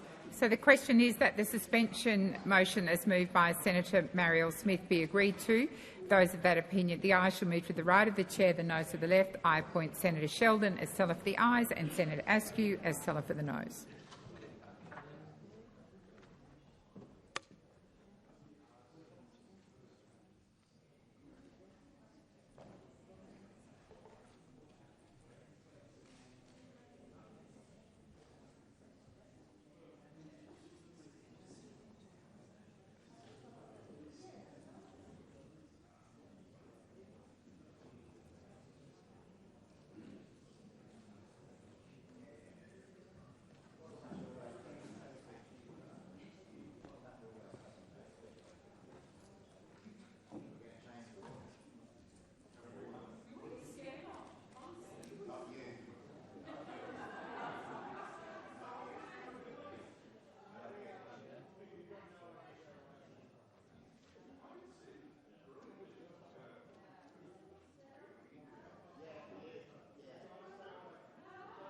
Order. Senators Watt and McKenzie come to order.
Order. There being 23 ayes and 38 noes, the matter is resolved in the negative. Senator Dean Smith. Thank you, President. My question is to the Minister representing the Minister for Climate Change and Energy, Senator Ayres. Minister, the Albanese government's National Climate Risk Assessment report claims that losses in Australian property values are estimated to increase to $611 billion by 2050 and could increase to $770 billion by 2090. During the recent Senate estimates, officials confirmed that these numbers, drawn from the 2019 Climate Council report, were not independently verified before being included in the government's assessment. Does Labor still stand by the claim, also made in the 2019 Climate Council report and contained in the Climate Risk Assessment report, that Australian property values will fall by up to $571 billion within the next 5 years? Or will you concede this figure is inaccurate and misleading to Australians, yes or no? Thank you, Senator Dean Smith. Minister Ayres. No. Senator Smith, first supplementary.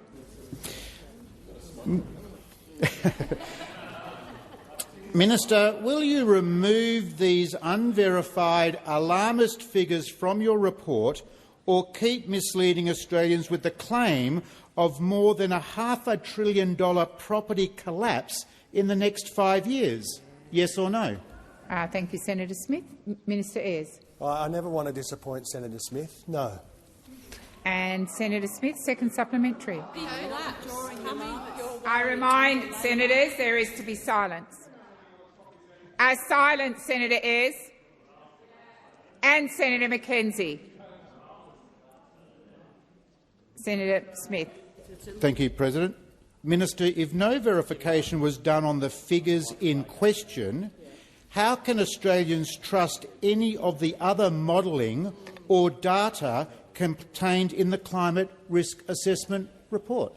Thank you, Senator Smith. Minister Ayres. Well, I have lost the thread of this question a bit, but this government believes in science and we believe in the validity of the modelling. Senator Ruston. Do you want to end question time or not? No. Okay. I'm just wondering whether it was possible to seek clarification from you, Chair, or President, in relation to two issues earlier during question time. Sure. Okay. In the first instance, I was just seeking clarification. In the first question, primary question asked by myself, and in the second supplementary question, question 3 asked by Senator McKenzie, you indicated that you believed that the questions were outside the ministerial responsibility of the minister who was representing the Prime Minister, and I was just wondering if I could seek clarification as to who you believe the question should have been directed to. I think believe is the wrong term to use. Senator Ruston, I sought the advice of the clerk, and I was advised, and I did explain it, perhaps not as clearly when you asked your question, but certainly when Senator McKenzie asked hers, that it is not within the portfolio of the ministers in this chamber to make comment on the management of the House of Representatives. So therefore it was outside of their portfolios, and I advised you and Senator McKenzie at the time. I sought the advice of the clerk. On that matter, President, the matter that Senator McKenzie and myself were trying to determine was an action that was taken by the Labor Party, the executive, the government of this country in relation to an action that had been taken in this place. Yesterday afternoon, the Senate made a determination in relation to. I'm seeking clarification, Minister. Yep. Order. Seeking clarification. Senator Ruston, your question went to matters in the House. They went to matters in the House. Yep. Sorry, I'm just seeking clarification, President, as to the matter actually related to an action that took place in this chamber yesterday afternoon. And I'm just wondering if you could give me some direction as to where we would direct that question. And this is the last time I'm going to do it because I have made my decision and you are either dissenting from my decision or you are accepting it. I was very clear that the matter that you were referring to was about the management of the House. It's irrelevant where where a motion may or may not have been passed. Your question went directly to what you allege were threats made in the House. That is what I responded to. On the advice of the clerk, it is outside of the portfolio. Now, I've answered the question. If you have further questions, I would invite you to write to me. Thank you very much. And on the second point that I was seeking clarification, I was just wondering if you would give us some direction about what the practice that you're going to adopt in terms of the order of the call. It's been practiced that the order of the call is provided to the chair, which I believe was provided at the start of question time. Whether you intend for the practice in question time, particularly as it relates to questions 11 to 15, what was the practice that you are going to adopt in this chamber? Senator Russell, I'm not quite sure I understand your question. I said at the outset that I informed the chamber. Don't argue with me. If you're seeking clarification, it's actually your turn to listen. I informed the chamber when we got to question 11 that I had received an email from the government setting out the order, and that I had assumed that that order was agreed to by the chamber. I have not participated, nor is it my role to participate in debates or discussions across the chamber. I was given the order by the government, and that's the order that I went to, and there were no objections, so I'm assuming the order I got was to the satisfaction of the chamber. Senator Mulholland. I seek leave to ask a question on behalf of Queenslanders regarding the Albanese government's commitment to net zero. Granted. Senator Kovacic, I've called Senator Mulholland. I do believe the call is mine to make. I've made it. Senator Kovacic, please resume your seat. Senator Mulholland is seeking leave. You don't need to seek leave, just ask the question. Senator Mulholland, leave is denied. My regarding the Minister, representing the Minister for Climate Change and Energy, Senator Ayres. Order across the chamber. How does the Albanese government's real action on climate change Senator impact? Mulholland, you were seeking leave. Sure. Leave has been denied. Just ask.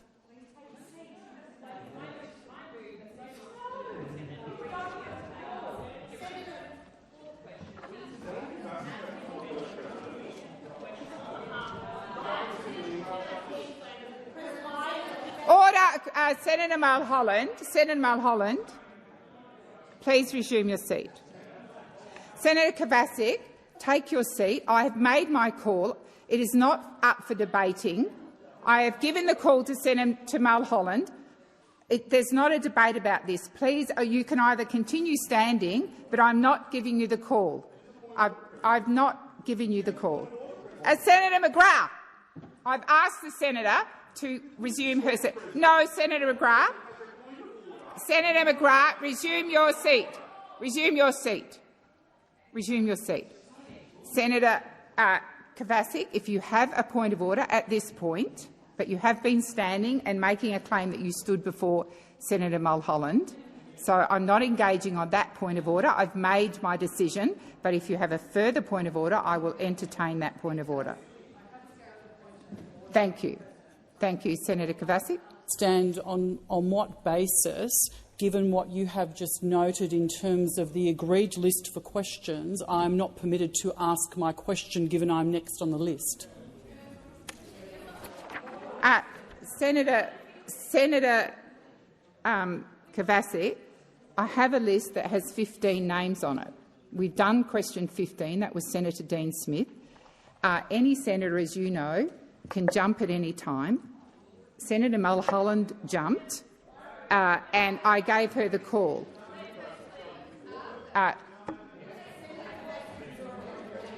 Senator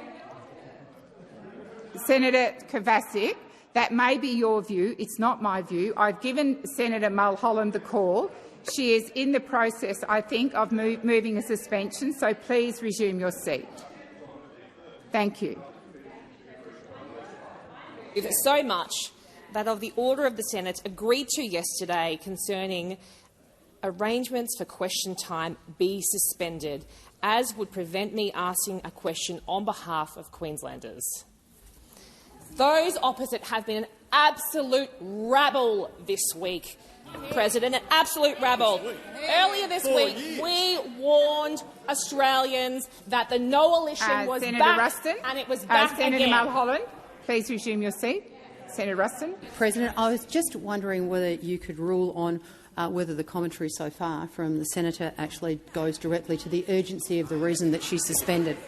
Thank you, Senator Ruston. I was going to call the senator to order, but as we're only a few seconds in, I was going to give her the benefit of the doubt, but I'm well alive to that question.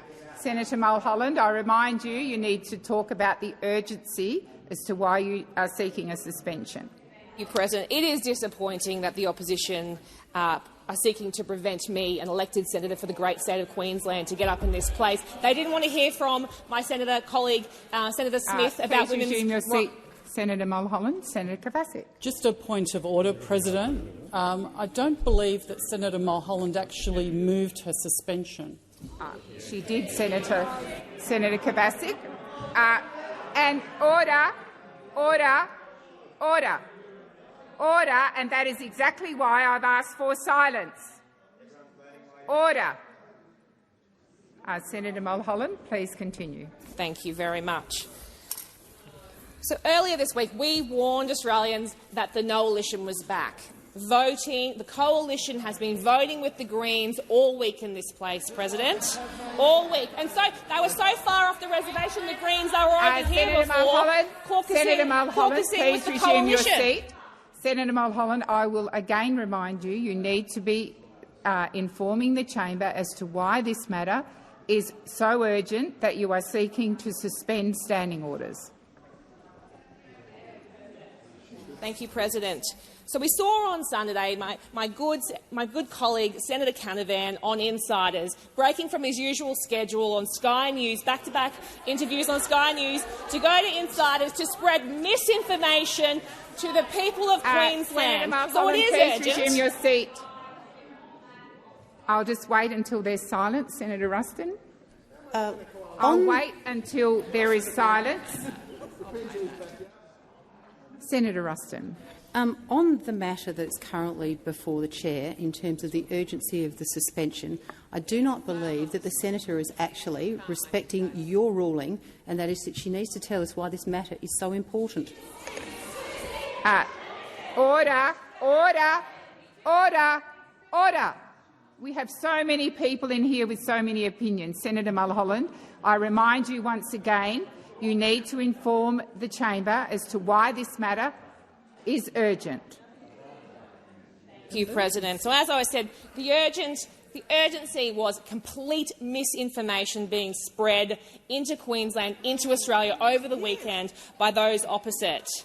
And I'm surprised they don't want to hear it. They've never met a net zero question or motion they don't like to hear about. So I'm surprised they don't want to hear about this one.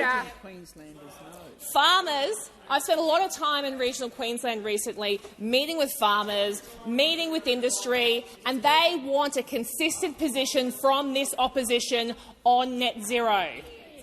Cane farmers, sugar millers in Mackay, they have been part of the net zero transition. I need to remind you again, you need to inform the chamber as to why your matter is urgent and why you are seeking to suspend standing orders. Thank you, President. It is urgent that we protect Queensland jobs. Queensland jobs in industry. They rely on this government to correct the record that was being spread over the weekend about misinformation of the modelling that just completely is being made up over there. So I've spent time with cane growers in Mackay. I've spent time with millers. These are people who are not just worried about net zero. They've been leading the pathway. They're not worried about it. They've been leading the pathway on net zero for decades. They have been turning cane biomass into ethanol for years. Senator Mulholland, I am really struggling to see what is the urgency of your suspension. You need to focus on why you are seeking to suspend standing orders.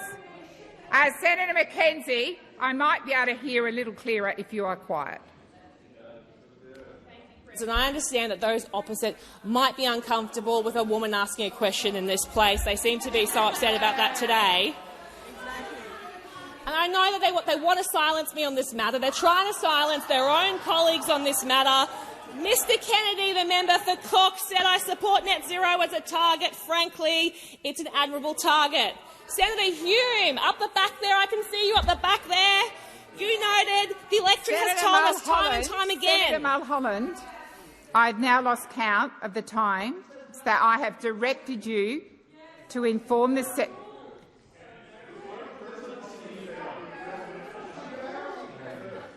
when the front bench on my left has quite finished, you need to inform the Senate as to why your matter is urgent and you are seeking to suspend standing orders. It's not about farmers in your state, Senator Mulholland. It is about the matters.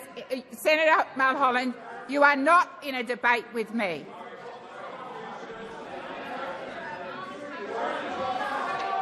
Order.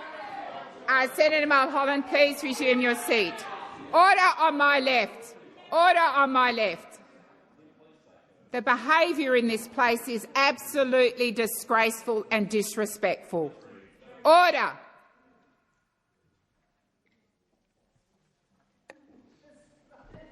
Senator Mulholland, please continue. Thank you, President. Farmers and industry in my state have a right to know. I have a right to ask this question on behalf of them. Please resume your seat.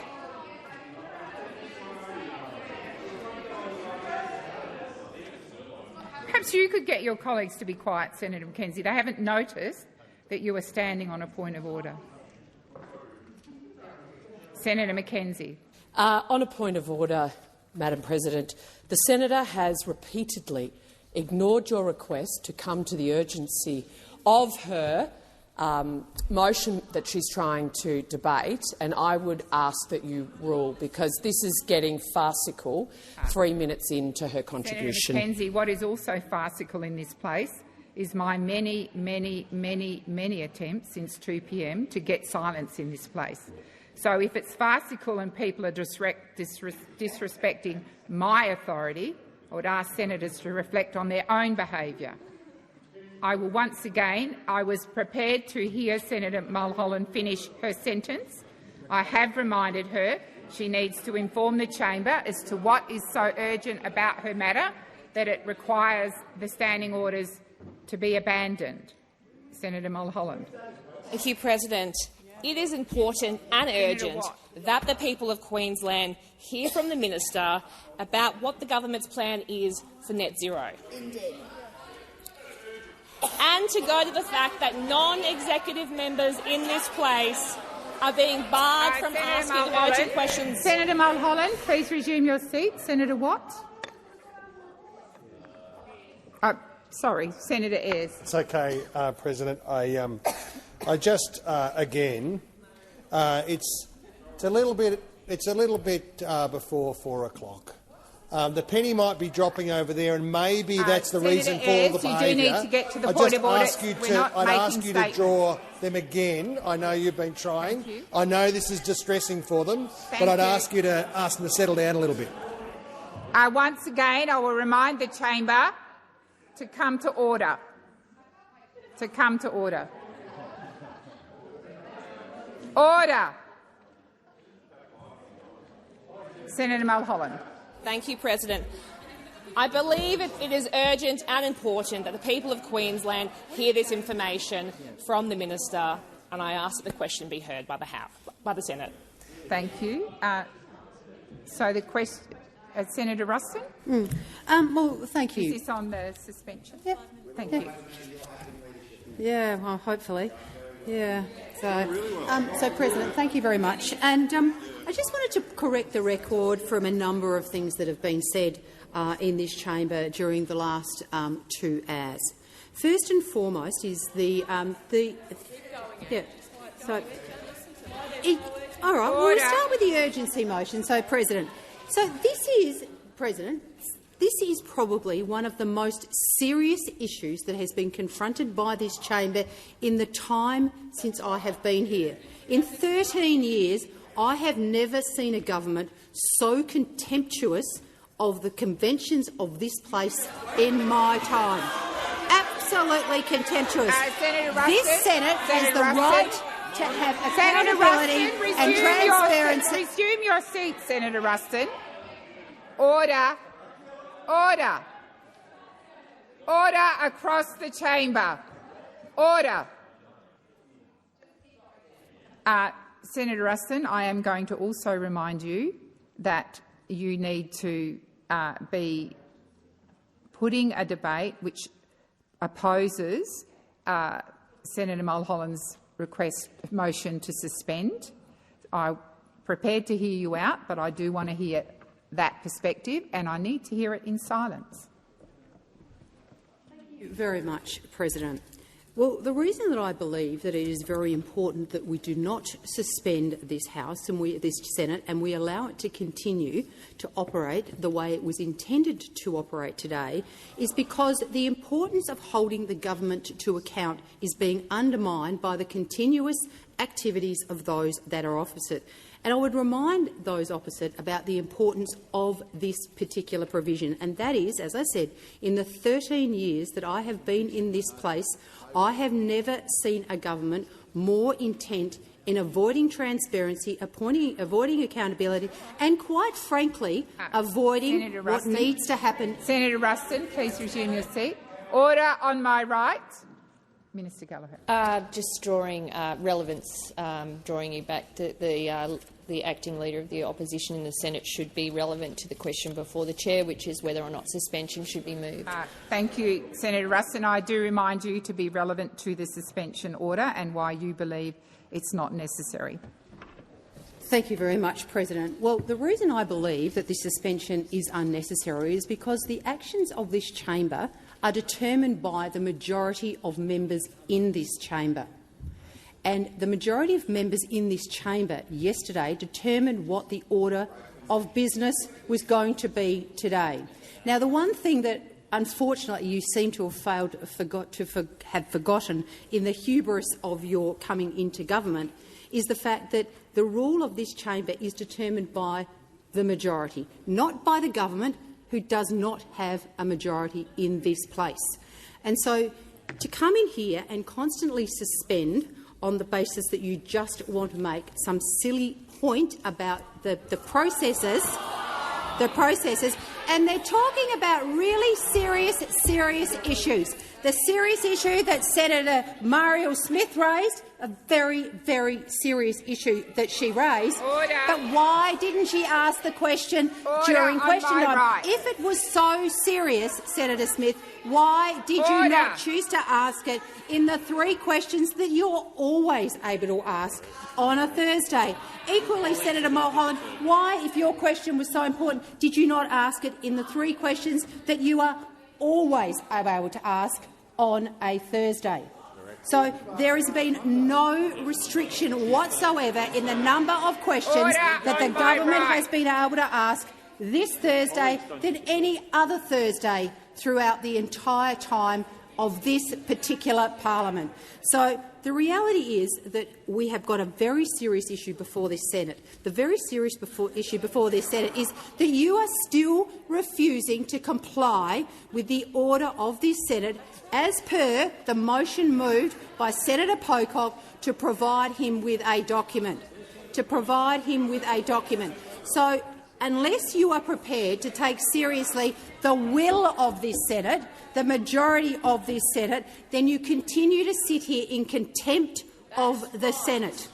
There could be no more urgent or serious issue, President, than the fact that the Labor government, the minority number of people in this place, are showing complete contempt for a decision of the Senate.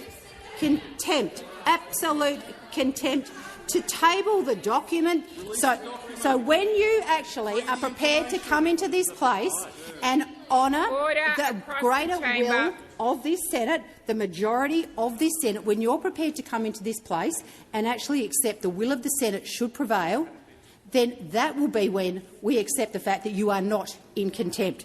But the reality is that things are different when they're not the same in this place because, as I said, you come in here and you are Contemptuous. Senator Ruston, please resume your seat. Minister. Relevance. It sounds like the Leader of the Opposition in the Senate is about to embark on a new line of remarks and is not being relevant to the question before the chair, which is whether or not we should suspend. It sounded very much like she was about to quote something. Thank you, Minister Gallagher. I will listen carefully. I did think you were starting to drift, Senator Ruston, but I'll give you the benefit of the doubt and I'll continue to listen. Okay, look, thank you very much. And I think that exactly what we just saw as a point of order is the point at stake here, and that is every time anybody seeks to make any comment that would actually call the government out for its rank hypocrisy, its lack of transparency, its lack of accountability, they call a point of order and try and make sure they shut us down. Well, you can't shut the people of Australia down. We are sent here to do a job. This Senate has got a role to play, and the first thing that you need to realise is that the majority will of the Senate should prevail. Thank you, Senator Ruston. Minister Gallagher. Thank you very much. Now, I welcome the opportunity to support the suspension that's been moved by Senator Mulholland and argued for very strongly. And it is a legitimate point that both Senator Smith and Senator Mulholland raise, which is the right, when representing their state, the good state of South Australia and Queensland in this place, that they be afforded the same rights as any other member of this place to ask a question. Senator Patterson. Yesterday— sorry. Once again, on my left, I ensured that your leader was heard in silence, and that respect will now go to Minister Gallagher. Minister Gallagher, please continue. Thank you very much. And to continue on there, the fact that we have senators here who are being restricted by a motion of this place in their ability to ask questions, not only today but in an ongoing sense, including restricting Mondays to just 2 questions for government senators. So for everyone who turns up to work here and works hard here, not allowed anything more than 2 questions on a Monday, 3 on any other sitting day, whilst everyone else is afforded the opportunity to ask a question. So we raise a legitimate point raised by Senator Mulholland and Senator Smith. You've had your 15 questions. We're moving into the next stage. They have every right to stand up and seek leave, just as you have a right to deny it, as you will continue to do, it seems, this afternoon. But we have a right for our senators to ask questions as well, and we will continue to argue for that through question time. We did not agree and did not support the motion yesterday, and some come in here and talk about convention. Well, convention was ripped up yesterday. That's right. That's what happened. This chamber relies on a level of cooperation, because it is a minority chamber. No one has the numbers. It relies on cooperation, and for a large part it does. For most people, they don't see those levels of cooperation because it is done collegiately, just as it is done on committee systems. But yesterday that changed. And of course, we have every right to defend our members of the government, and their right to ask questions through question time, which is what they're seeking to do. And moving a suspension, if that's the only way that will be allowed. Minister Gallagher. Senator Ruston. Maybe you could draw the minister's attention to the fact to explain why it's so urgent. The minister is explaining why it's urgent. Senator Ruston. Minister Gallagher. Senator Ruston, how embarrassing. I just literally said the word suspension when you jumped to your feet and said I wasn't being relevant. I literally said the reason why— Minister Gallagher, please resume your seat. Senator Ruston, is this Thank you, point President. of order? I wasn't talking about the suspension. I was asking you why Senator it's so Ruston, urgent. this is not a debating— we're not in committee stage debating across the chamber, although quite frankly it feels a bit like that. Minister Gallagher, please continue. Yeah, I think Senator Cash might have turned off the live stream by now, but oh God, what have they done? Minister Gallagher, please. Order.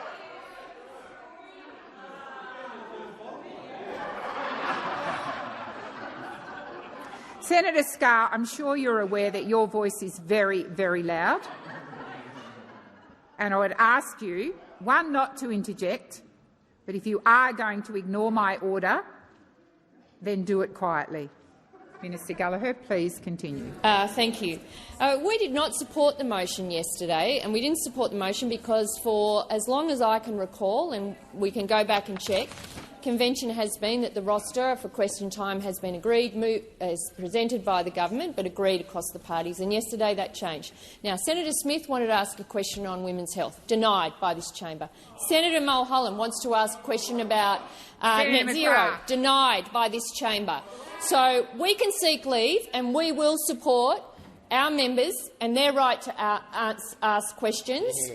And we will make you deny them leave. And everyone will watch you, this shambles of an opposition that can't even agree on how to handle a bill without requesting it be split. Everyone will watch you and see the shambles that you are and the way that you treat this chamber. That's what they'll see. That is the lesson for this week. And we will support the rights of our team to ask questions, important questions that the people of Australia care about, not waste two questions about themselves, Senator which is how we Collins, kicked off this order. question time today. Questions about the economy, questions about women's health, questions about net zero, questions about industry, all across the board, questions about family and domestic violence, about the Racial Discrimination Act, because that's what this government does, focused on the issues that matter to the Australian people, while those opposite focus on themselves, fight themselves, disunity, division, shambles that they are. And we will ensure that our people get treated, our elected representatives get treated with the respect that they deserve, the respect that everyone else in this chamber expects, and their right to ask questions in this chamber. That is what we will do, and we will continue to do it. Senator McKenzie. I rise to speak to the suspension and the urgency of it, I would argue, is severely lacking. I would be calling Minister Collins, the Agriculture Minister, who I'm sure staff will be watching this chamber, to please reach out to Senator Mulholland. Senator McKenzie, you've been very quick on your feet to draw people to the issue of the suspension. The urgency of the suspension? Well, you need to get there pretty quick because I haven't heard it yet, so please continue. I'll start again, Madam Acting. I rise to speak on the lack of urgency of this suspension, because having been the Minister of this great country for agriculture, I can say my door was always open to every single backbencher, every member of the Labor Party, had they ever chosen to come and talk to me about agriculture, and every member of the parliament, if they wanted to actually raise an issue about agriculture. So to Minister Collins, who has the great privilege of being the Agriculture Minister, you've heard Senator Mulholland talk about Queensland cane farmers. Senator McKenzie, resume your seat. Senator Ayres. Just on relevance to the urgency, I'm not sure what agricultural policy has to do with it, Madam President. Senator McKenzie, I am going to draw you to the issue of the suspension. The issue of the suspension is why you believe whether or not it is urgent or not urgent. That is where your remarks need to go, not about visiting ministers or anything like that, but why it's either relevant or not relevant. Thank you. Senator McKenzie. As I understood Senator Mulholland's request for urgency and her question, it was about concern for Queensland cane farmers and other farmers in regional Queensland that she's met, and she had a question that she was so urgent she needed to ask today. My response to that is she should actually be able to knock on the door of her own colleague, Minister Collins, and ask the question of her not just for the cane farmers. They might want to actually get involved in biofuels with their cane waste, the cattle industry up in northern Queensland, or indeed the importation of Philippine bananas. I am on the suspension. Senator McKenzie, you're not in a debate with me. This is about the suspension of the Senate.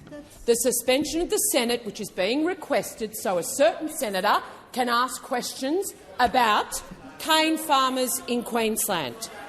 I'm concerned that the Tactics Committee of the Labor government has not sought to prioritise Queensland cane farmers or indeed middle-aged women in Adelaide on behalf of Senator Smith, who lives just down the road from the Minister for Health. She could literally just go and ask Mark Butler on behalf of her constituents. She could even run a forum next weekend in Adelaide on the issue. Senator McKenzie, Senator McKenzie. Senator Polley. Through you, President, could you remind the good senator to use people's title? And as someone who was a minister, surely you would know you can't just go and knock on the door and see a minister when it suits you. Order. Order. Order. Order. Senator Polley, I did not take note as to whether Senator McKenzie referred to ministers by their correct titles. She usually does. But I am going to remind you, Senator McKenzie, it is not about whether ministers are available or not available. It's about the matter at hand, which is the suspension of the Senate, that the matter is so urgent or not urgent in your view that is at debate. So please focus your remarks on that. Be laser-light in my focus, Madam President. So, when Senator Mulholland was talking about the types of questions she wanted to ask, she referred to 2050, I think, as a time frame. That's a quarter of a century away. We have question time next week. And given it is, if the Labor Party's argument is that it is so urgent, I would argue the Labor Party executive has discerned that it's not urgent, because their own Question Time Tactics Committee put other questions ahead of Senator Mulholland's Queensland farmers, Senator Smith's issues around health. So it is not this chamber's role to do the Tactics Committee decision-making that Senator Gallagher and Senator Farrell are actually in charge of, because what we are concerned about in this chamber is it's not a convention that's being broken. This question time was an order of the Senate, not a convention, an order of the Senate as of yesterday. And you are all in contempt of it because it's not a convention how this question time was meant to be operating on. The executive of this parliament, the executive branch of government of this parliament, is taking unprecedented steps to influence and coerce members of parliament. This chamber is sovereign, right? Sovereign under our constitution.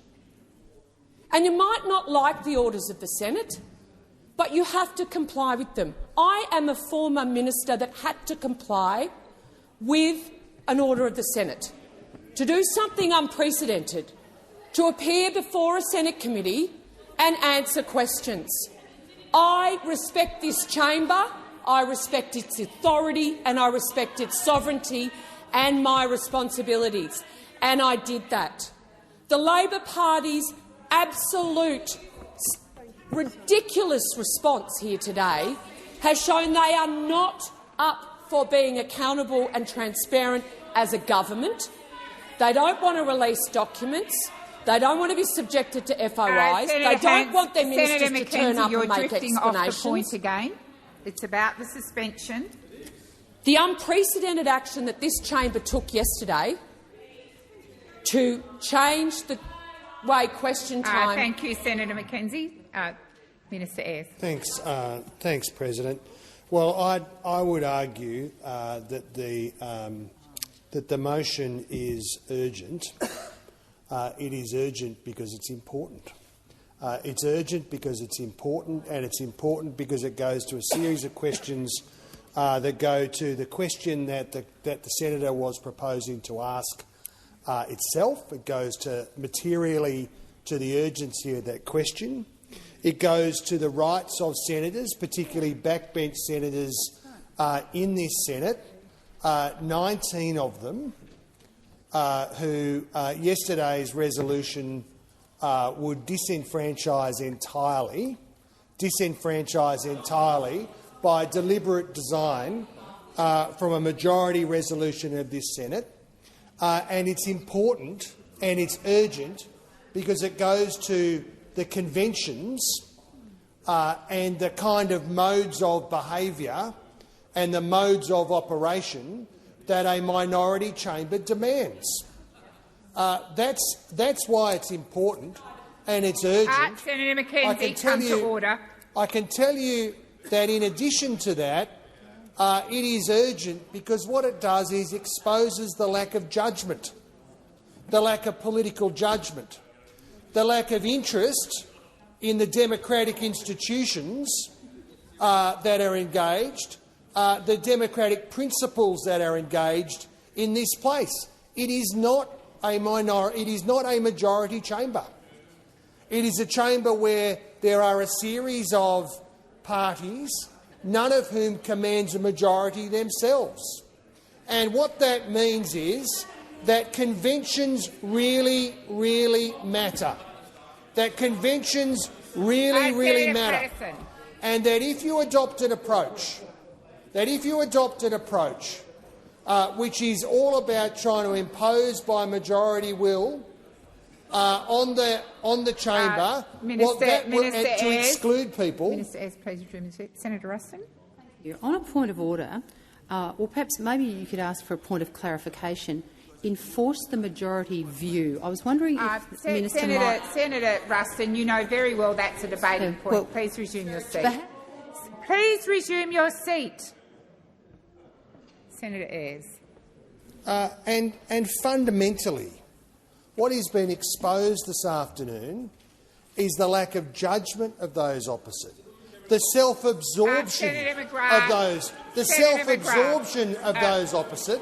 Minister, right, I've got two of you on your feet. Senator McKenzie. Point of order, Madam President. I have not heard the urgency that the minister is going to. Well, the minister is being directly relevant to the question. Thank you, Senator McKenzie, and I'll continue to listen very closely. Minister Ayres.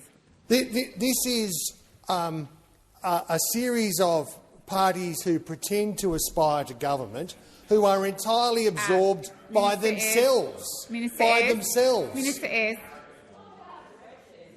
Senator Scarr.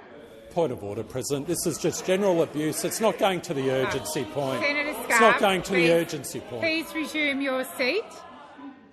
I will listen very carefully to the remainder of this sentence, and as you should have observed by now, if any senator is not being relevant, I'll remind them to be relevant. So I'm listening very carefully. Minister Ayres. President, as I said at the outset, this matter is urgent because it's important, because it goes to the capacity of this chamber to perform its proper function. And there have been some assertions made in this debate. I was listening to Senator McKenzie talking about the sovereign role of this chamber. And I was reminded of a question that was asked by one of the senators from One Nation, or a contribution earlier, where he quoted— Senators. Minister Ayres, just resume your seat. I've got Senator Scarr on his feet. Senator Scarr. And again, Senator Ayres is now drifting off to questions asked by One Nation. It doesn't go to the urgency in relation to the matter before the President. Senator Scarr, Minister Ayres started off, if you were listening, by referring to a point in the debate, that a contribution that Senator McKenzie made, which was directly relevant. He has just, as you've indicated, mentioned One Nation. If that is not relevant, I will draw him to the point. But he is being relevant, and give me an opportunity to hear the rest of his contribution. Minister Ayres. The senator referred to a constituent who he alleged name was Carlos Montoya. I just refer Senator McKenzie to the immortal words of Inigo Montoya, who said in A Princess's Bride, "You keep using that word. I do not think it means what you think it means." That is the wrong approach. Resume your seat. You are not being relevant to the suspension. Senator Henderson. Madam President, another point of order. Could I just ask that you ask the senator to direct his comments through the chair, please? Senator Henderson, thank you, Senator Henderson. Minister Ayres, I remind you to direct your comments to me. And I will. I simply think that, as I indicated, this matter has some importance. It is urgent that it is dealt with this afternoon. I'm entitled, absolutely, to respond to the contentions that have been made by others in this debate. We will continue to be here, available to answer questions all afternoon, all night. We will be here all through next week answering questions, and on that basis I move that the motion be put. Thank you, Senator Ayres. Do you wish me to address the point of order, Senator Scarr? The minister has sat down. President, he's talking about asking questions, answering questions all evening. Senator it's totally Scarr, irrelevant. the minister has now asked that the motion be put, so I'm going to move to that. So the question is that the motion be put. Those of that opinion say aye. Against? I believe the ayes have it. Division required. Ring the bells for 4 minutes.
Order. Order.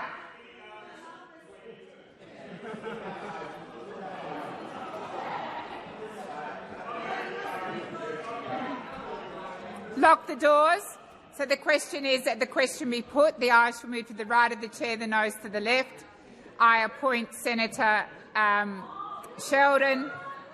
Oh.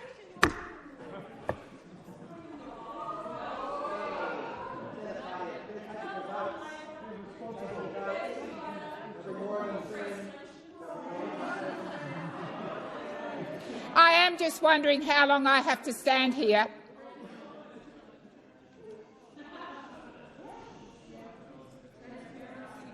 I'll just continue on, Senator McKenzie, because we're all here for your benefit. I stood because this place was out of order.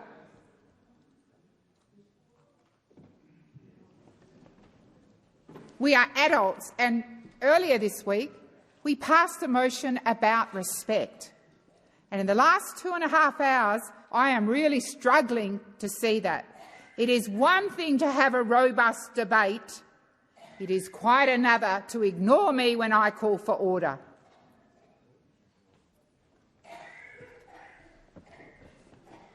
So the question is that the question be put. The ayes shall move to the right of the chair and the noes to the left. I appoint Senator Sheldon as teller for the ayes and Senator Askew as teller for the noes.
Order. There being 25 ayes and 32 noes, the matter is resolved in the negative. I believe there is 1 minute left. Senator Patterson. Thank you, Acting Deputy President. On the question of urgency— Senator Patterson. Sorry, you're right. President. On the question of urgency, I've got empathy for Senator Mulholland and Senator Smith. We've all been there, government backbencher, hoping to get a question in question time, hoping the Tactics Committee will pick our question. But sometimes we don't get our question up. And that can be frustrating, that can be disappointing. But when you're upset about that, when you're angry about that, you've got to direct your frustration to the right place. Because the people who decide who gets to ask the questions that you're allocated is not the chamber, is not the opposition, it's not the crossbench, it's not even the Greens. It's your own Tactics Committee. It's your own leadership. If your colleagues agreed with you that your questions were genuinely urgent, they would have given you one of the many questions that you could have asked this week, one of the 3 questions that you had this week. And as touched as I am by your efforts to fight for the ancient right to ask fixes, they're not convincing anyone. Senator Kovacic. I'm ready for my question. Thank you. My question is to the Minister representing the Prime Minister. Senator Kovacic, I thought you were on a point of order. We now need to put the question on the suspension. Oh, I thought we were over time. Thank you. So the question is that the motion to suspend be agreed to. That's a motion moved by Senator Mulholland. Those of that opinion say aye. Aye. Against? No. I believe the ayes have it. Is a division required?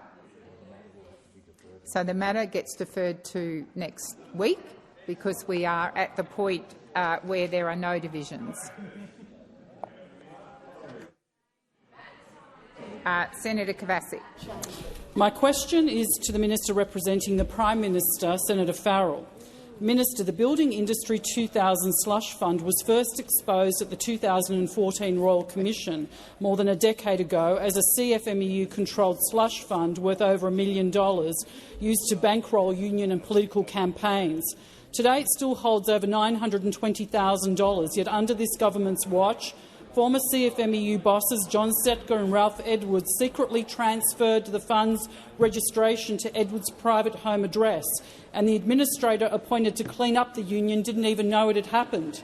Given the administrator has known about this fund for over 10 years and it has been on the public record since the Royal Commission, how can the Prime Minister possibly have confidence in him when the same slush fund is being used to undermine his administration? Thank you, Senator Kovacic. Senator Farrell.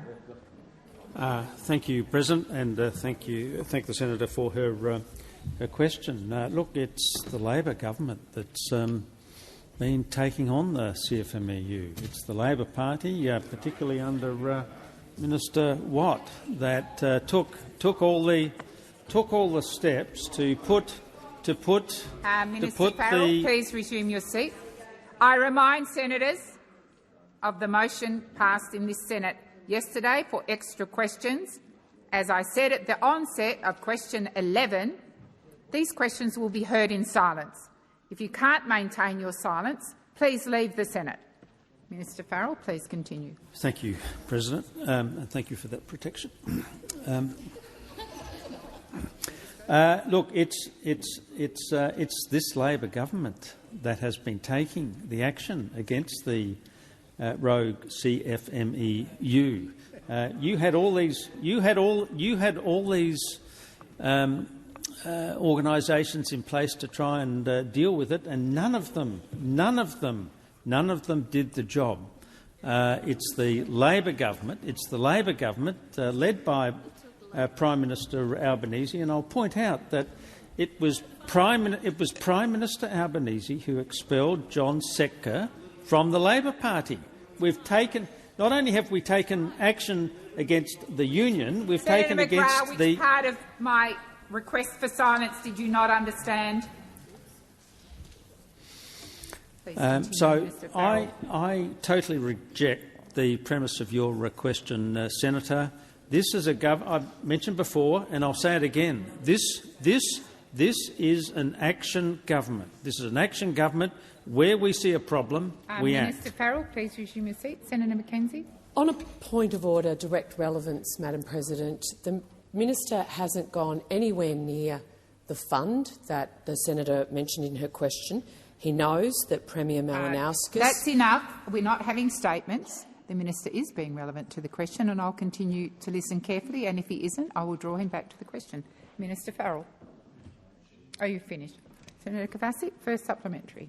Thank you. There was no answer to my initial question. However, Minister, if the administrator didn't even know this transfer had occurred, how can Australians have any confidence that he is in control or that Minister Rishworth is? Does the Prime Minister still have confidence in his minister, given that she doesn't know what's happening under her watch, or she simply does not care? Thank you, Senator Kavasic. Minister Farrell. Thank you, President, and thank Senator Kavasic for her first supplementary question. I would have no doubt that the Prime Minister has the greatest confidence in Minister Rishworth. I've known Minister Rishworth for a very, very long time. I also have the greatest of confidence in her. If anybody can deal with the issues of corruption and other issues in the CFMEU, it will be Minister Rishworth. She's full bottle on all of these issues, and I think she's absolutely the perfect person to be taking it up to the CFMEU, and she will get to the bottom of all of these things, have no doubt. Thank you, Minister. The time for answering has expired. Senator Kavasic, second supplementary. Can the minister confirm that Mr Zack Smith is still a member of the ALP National Executive? Senator Kavasic, I believe that is not a portfolio question. That goes to party machinery. But I would invite the minister, Senator Kavasic, I would invite the minister to respond in whatever way he thinks is appropriate. Minister Farrell. Thank you, President.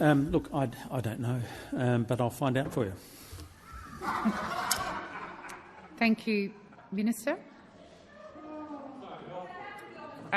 Senator Farrell. I'll beg your pardon. Sorry, Senator Kavasic. I think you've got a second supplementary. No, you're finished. Senator Sheldon. I seek leave to ask a question on behalf of the State of New South Wales regarding smelting in the Australian manufacturing sector. Is leave granted? Leave is not granted, Senator Sheldon. Senator Ananda Raja. Thank you, President. I seek leave to ask a question on behalf of the State of Victoria regarding the Pharmaceutical Benefits Scheme. Is leave granted? Leave is not granted, Senator Ananda Raja. Senator Ruston. Thank you. My question is to the Minister representing the Minister for Health and Ageing. Yesterday, the Minister for Health, Mark Butler, revealed on the ABC that if GPs cannot afford to fully bulk bill after the 1st of November, that the government will, and I quote, intervene in the market. Can the minister please outline how the government intends to intervene in the market and what the impact that would have on a small family practice? Thank you, Senator Ruston. Minister McAllister. Thank you very much, President. Well, the government is determined to defend the principle of universal health care. We believe that that is critical for Australians, and we want to make sure as many Australians as possible can access bulk billing. Minister Butler made some comments yesterday. I think they are self-explanatory, and he referred to some of the steps that have been taken here in the ACT in consultation with Senator Gallagher to make sure that those services are indeed available here. Are you on a point of order, Senator Ruston? I was on a point of order and just wondering if the minister could actually address my question. Have you concluded, Minister? Yes, she has. So Okay. first point, first up. Okay, thank you. Minister, will the minister rule out compulsory acquisition of small family practices Order. if they choose not to sign up to the government's program? Thank you, Senator Ruston. Minister McAllister. Thank you very much, President. Our focus is very clear. It's on providing the investment that is necessary to restore bulk billing after a decade of neglect, which saw bulk billing in freefall, according to the assessment of the College of GPs. We intend to deal with that because we understand that public health care and universal availability of health care is part of our Australian tradition and in the interests of all Australians. Thank you, Minister McAllister. Senator Ruston, second supplementary.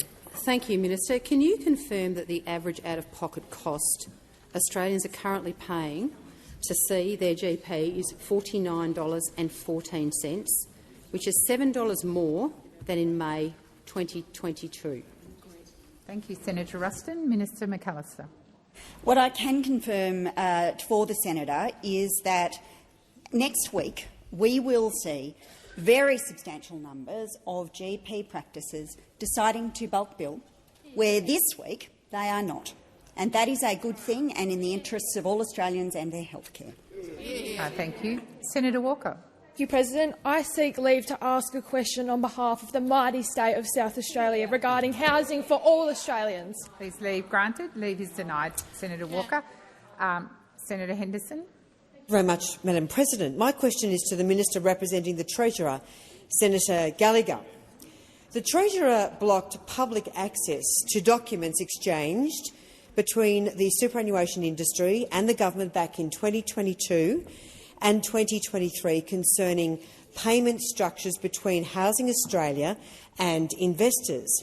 Can you please explain why Assemble, a developer majority-owned by Australian Super and HESTA, is now the biggest beneficiary of round one of the HAF, receiving over $2 billion of taxpayers' money?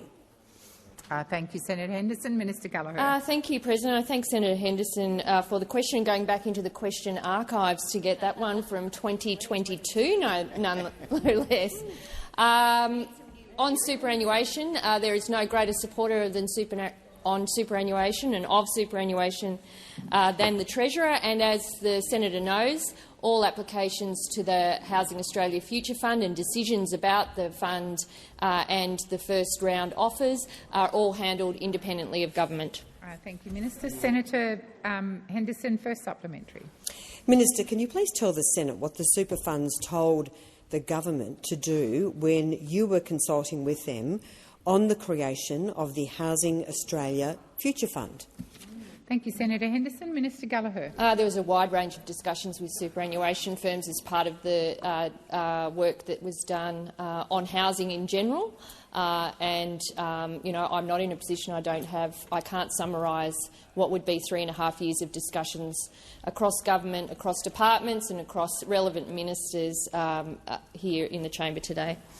Thank you, Minister. Senator Deleija are you second sup? Sorry, Senator Henderson, and I'm going to Senator Deleija. Minister, community housing providers have expressed significant concerns about for-profit entities like big super funds being involved in social and affordable housing, with an anonymous provider telling the ABC, and I quote, "If you can make a 6% return out of social and affordable housing, you can't be managing your tenants very well." Does the government believe the super funds are the best landlords for Australians? Thank you, Senator Henderson. Minister Gallagher.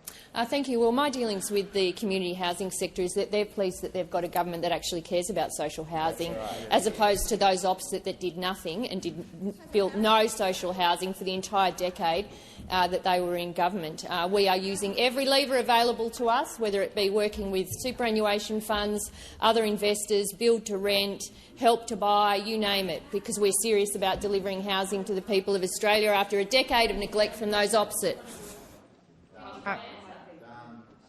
Sure. So the minister has indicated she's finished her answer. So if you...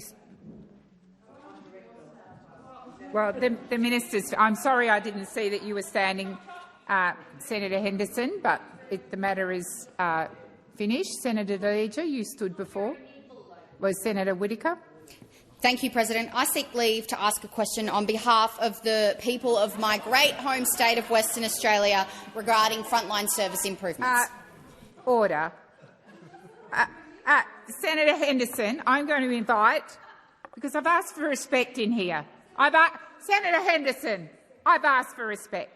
I'm going to invite Senator Whittaker to put her question again. Senator Whittaker. Thank you, will wait President. until she's finished speaking. Senator Whittaker. Thank you, President. I seek...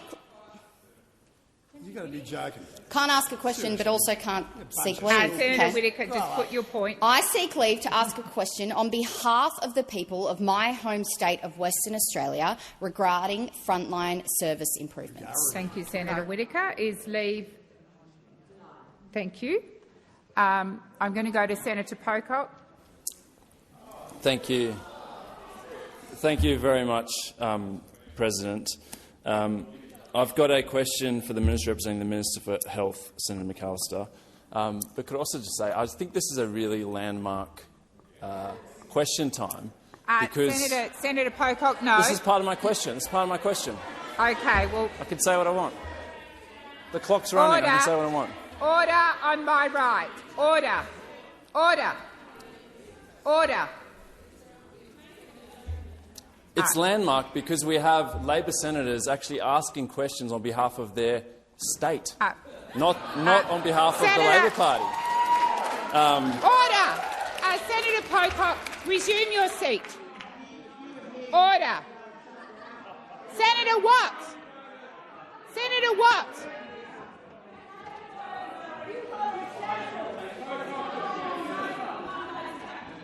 In your own time, Senator McKenzie, I'm standing.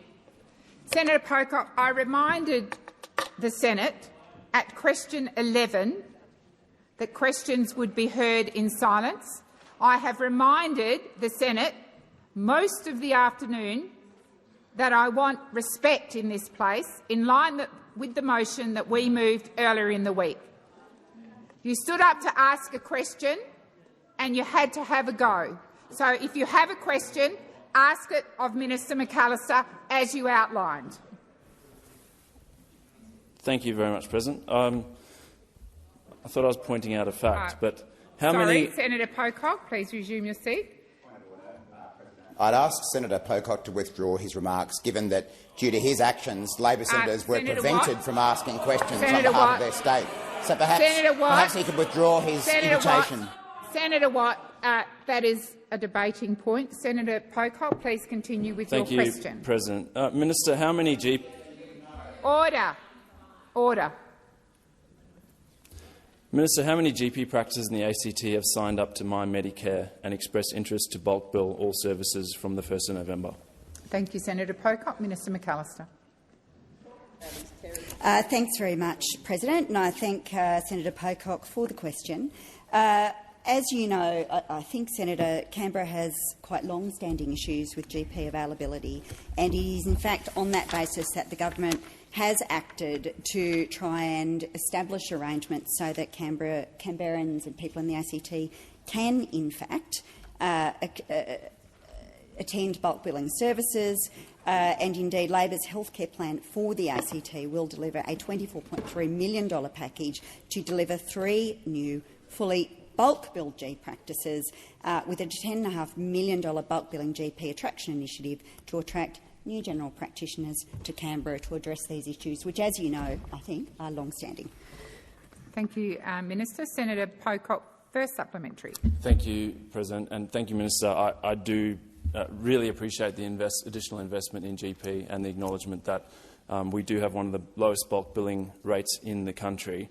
But I'm interested how many GP practices in the ACT have signed up to My Medicare and expressed interest to fully bulk bill from the 1st of November.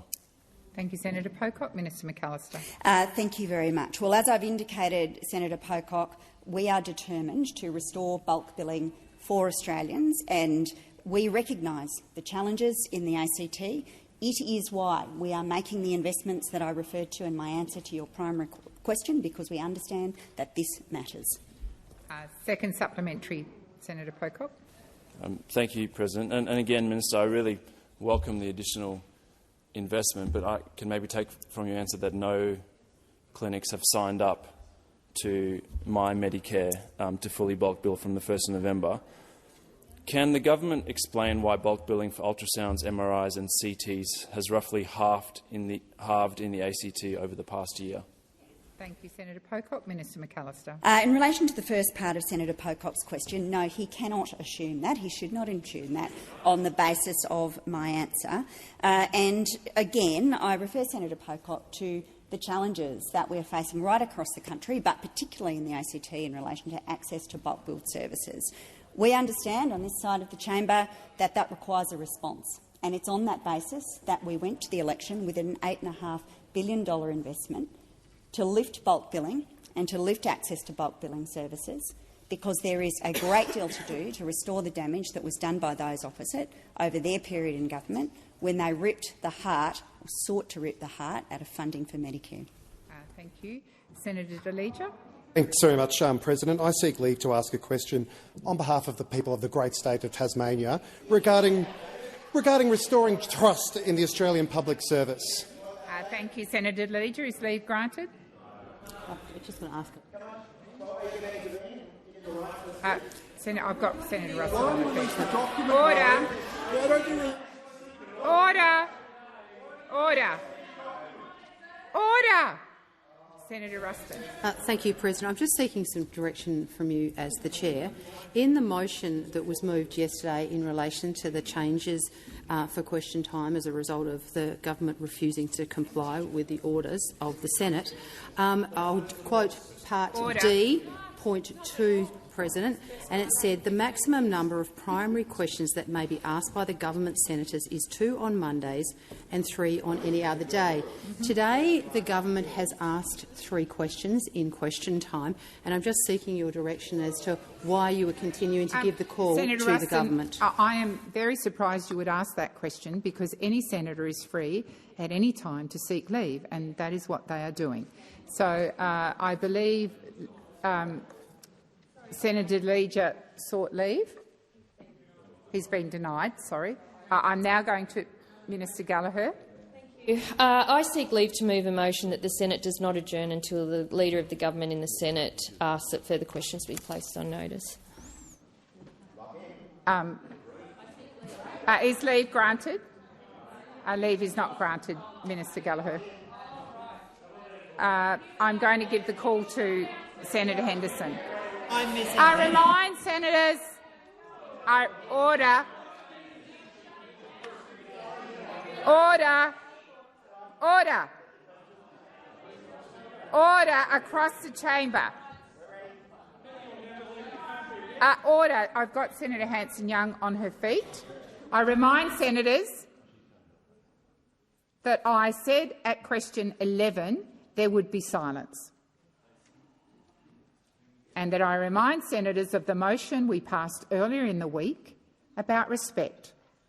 I don't mind robust debate. That is what we are here for, but it will be respectful, and that includes not interjecting across the chamber. And when I ask for order, you need to come to order. Senator Hanson-Young. Thank you, President. I seek leave to give a notice of motion, and I just the reason I'm asking for this, President, if I could just let you know, is that I would like to get this motion, give notice of this motion before 5:30, given that's the adjournment date. And earlier today there was a confusion over the timing of when notice of motions was called, and I would like to be able to give a notice of motion for another day.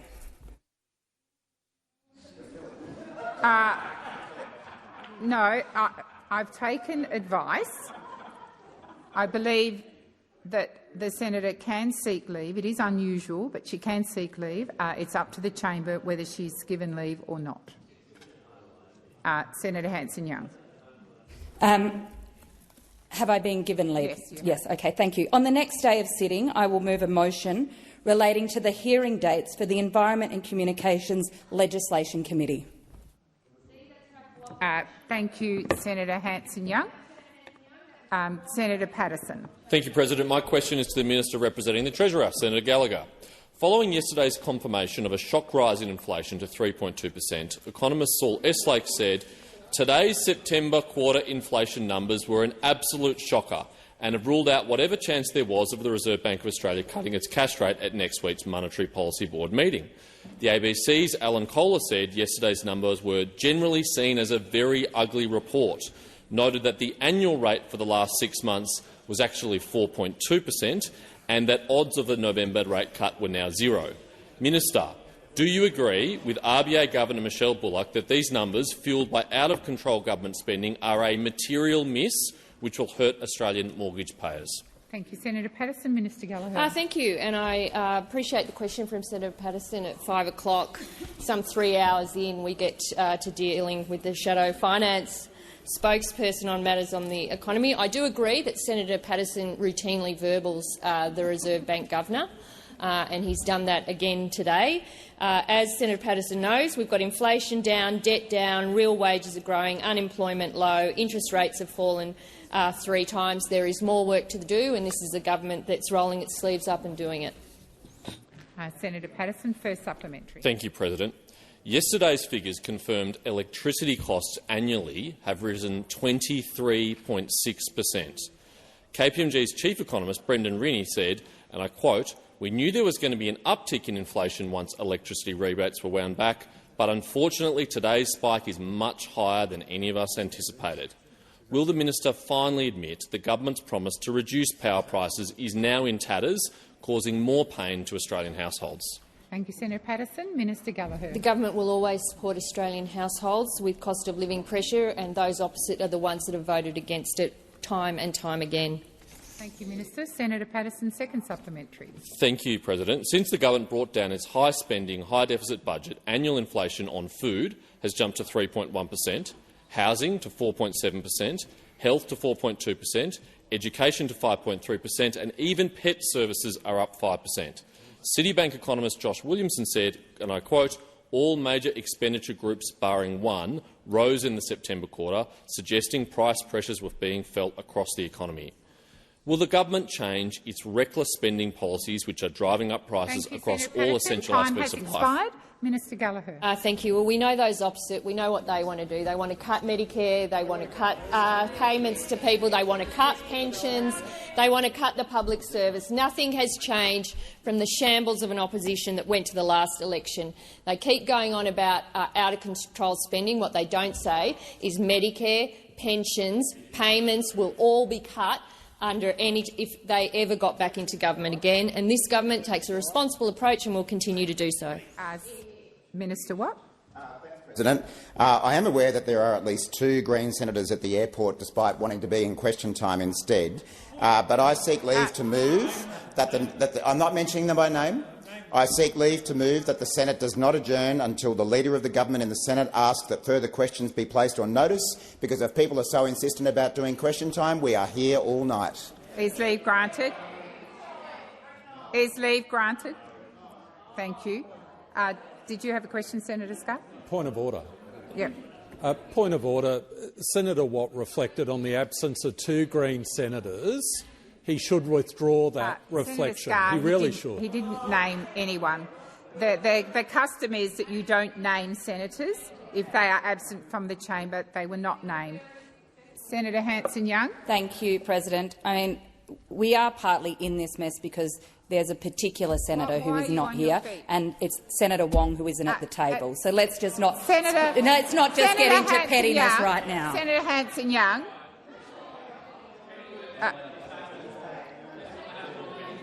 Order. Order. Order. I'm going to wait for silence. That is what I've requested since question 11. I've requested silence.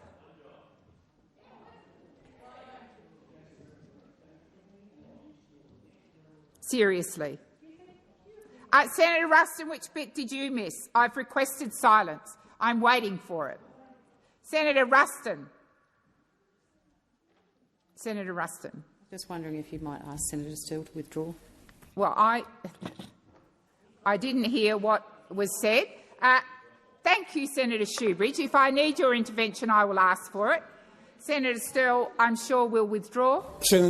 President, I certainly will. There was a number of things I said, but I'll withdraw the whole lot. Thank you. I have Senator Shoebridge. Senator Shoebridge on a question. Yeah. Oh, thanks, President. My question is to the Minister representing the Minister for Defence. Minister, as highlighted in Crikey today, your government decided to breach the standard payment terms of 30 days to rush through a $798 million payment to the US under AUKUS in May. Why did your government abandon Commonwealth procurement rules to rush through this payment to Donald Trump in May in just 24 hours? Thank you, Senator Shoebridge. Minister McAllister. Thank you, President, and thank you, Senator Shoebridge. As I indicated in answer to the question you asked earlier, the government is wholly committed to advancing the AUKUS arrangements, particularly in relation to the acquisition of submarine capability. And as we have canvassed on many occasions in the estimates hearings, that includes an agreement that we have formed with the United States to uplift their industrial base. We don't step away from those agreements. And we don't step away from our commitment to AUKUS because we believe it is in the nation's national interests. Thank you, Minister. Senator Shoebridge, first supplementary. Minister, thank you for reiterating your commitment to spending $375 billion of public money on nuclear submarines we won't get. But could you please answer the question as to why your government, in this case the Australian Submarine Agency, decided to breach Commonwealth procurement rules to rush a $798 million payment through to Donald Trump in just 24 hours? Thank you, Senator Shoebridge. Minister McAllister. Thank you, President. Well, the schedule of payments and the fact of those is well established and well understood as part of the arrangements with the United States, and indeed we have arrangements with the United Kingdom as part of the AUKUS framework overall. Senator Shoebridge, second supplementary. Well, Minister, that's a fascinating statement that the schedule of payments is well known. Your government has refused to publish the schedule of payments, refused to provide them to the public, refused to tell us when the next payment will be made. If the schedule of payments is so well known, why won't you produce them to the public, and why won't you tell us when the next payment's due? Minister McAllister. As I indicated to you in my answer to your first supplementary question, the fact of the schedule is well known, and the fact of our arrangements with the United States in this dimension of the AUKUS agreement Minister McAllister, please resume your seat. Senator Shoebridge, you may have missed it. I said from question 11 onwards that this place, questions and answers, would be heard in silence. That applies to you. Please continue, Minister. You've finished. Senator Sterle. Well, thank you, President. Now, I seek leave to ask a question on behalf of the engine room of the nation, the economy, and a state that sends 5 brilliant senators, Labor senators here, Western Australia, regarding Commonwealth Government procurement and Buy Australia plan. Thank you, Senator Sterle. Is leave granted? Leave is not granted, Senator Sterle. Senator Canavan. Thank you, Madam President. As we are aware, this week— my question is for the Minister for Industry and Science, Senator Ayres. As I'm sure he's aware, this week the operators of the Tomago aluminium smelter announced they may be imminently closing as higher power prices destroy the viability of this great facility. On this news, Tomago's operators said, and I quote, "We have enjoyed the benefit of affordable coal-based contracts for the last 40 years of operation," actually from Tomago's perspective. Minister, cheap coal-fired energy has powered this facility for 40 years, and just 4 years into this government's renewable obsession, they are looking to shut down. When will this government admit that its obsession with renewable energy targets over everything else is destroying Australian manufacturing jobs? Thank you, Senator Canavan. Minister Ayres. Well, President, Senator Canavan has indeed mischaracterised what the owners of that facility said. They said this week that they were unable to secure power contracts, coal, renewable or otherwise, and I know that you will continue to do that. I mean, how much can a koala bear, Senator Canavan? This government will keep working on these issues as you would expect that we would. Senator Canavan, first supplementary. Thank you, Madam President. Minister, the thermal coal that Tomago relied upon to power its smelter is the best and cleanest coal in the world in the Hunter Valley. Near Tomago is Newcastle. It's the world's biggest coal port, from where we send that coal to the world, including to China, who produces 60% of the world's aluminium. Minister, why is it okay for us to send Australian coal to China to create aluminium jobs there, but not okay for us to use Australian coal here to create Australian jobs in our country? Thank you, Senator Canavan. Minister Ayres. Because we're for blue-collar jobs and for maintaining the cheapest possible electricity in Australia, and your plan would mean less jobs and would smash blue-collar industry in this country. I remind those senators on my left that since question 11, I have asked for silence, and that is what will happen in this chamber. Minister Ayres, please continue. You've finished. Senator Canavan, second supplementary. Thank you, Madam President. Look, earlier this year, yourself, along with the Prime Minister, travelled to Tomago and told the workers there that we're switching to reliable electricity from Gladstone to Portland and Bell Bay to Tomago. Minister, the Bell Bay smelter risks imminent closure. Tomago is knocking on death's door, and the Portland and Boyne Island smelters are battling against skyrocketing power costs too. The government's reckless and renewable energy plan has failed, and it's sending manufacturing jobs offshore. When will you change course and protect Australian jobs? Thank you, Senator Canavan. Minister Ayres. Well, we'll always protect Australian jobs. We've demonstrated over the course of just the last few months how hard we'll work on behalf of jobs, including in Queensland, including at the Boyne Island smelter, which is out there now underwriting wind contracts, solar contracts, been supported by the LNP Queensland government too. Senator Cox. Thank you, President. I seek leave to ask a question on behalf of my constituents from the state of Western Australia regarding environmental law reform. Is leave granted? Leave is not granted. Senator Cox. Senator Blyth. Thank you. My question is to the Minister representing the Prime Minister, Senator Farrell. The government has publicly described the incident on 19-20 October in the South China Sea, in which a Chinese Su-35 fighter jet release flares dangerously close to a Royal Australian Air Force PA-8A, Poseidon Maritime Surveillance aircraft, as unsafe and unprofessional. Yet the PM still labels China as friends. What is the government's view of the incident, and does the PM truly believe China is our friend? And how is Australia ensuring its aircraft and crew are safe in the region? Thank you, Senator Blyth. Minister Farrell. Thank you, President, and thank the Senator for her question. And the Australian government places the highest priority on the protection and defence of our military, whether they're at sea, on land, or in the air. There's no greater responsibility that this government has to ensure that our defence forces are protected. The issue that you refer to has been raised by the Prime Minister with the relevant officials of the Chinese government, and we have made our position very clear, as you have spoken about. Thank you, Minister. Senator Blyth, first supplementary. Thank you. How does the government balance maintaining trade with its friend China versus regional security concerns? Thank you, Senator Blyth. Minister Farrell. Well, thank you, President, and thank you, Senator. This government can walk and chew gum at the same time. Thank you, Minister. Senator Blyth, second supplementary. What steps is the government taking to reassure Australians, including the families of ADF personnel and the Australian public more broadly, that our maritime surveillance and freedom of navigation operations will continue safely? Minister Farrell.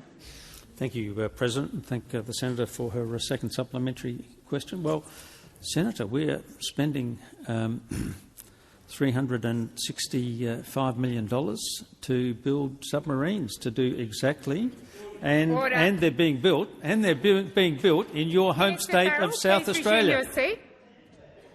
I have asked for silence. Thank you, Senator McGrath. Minister Farrell, please continue. Thank you.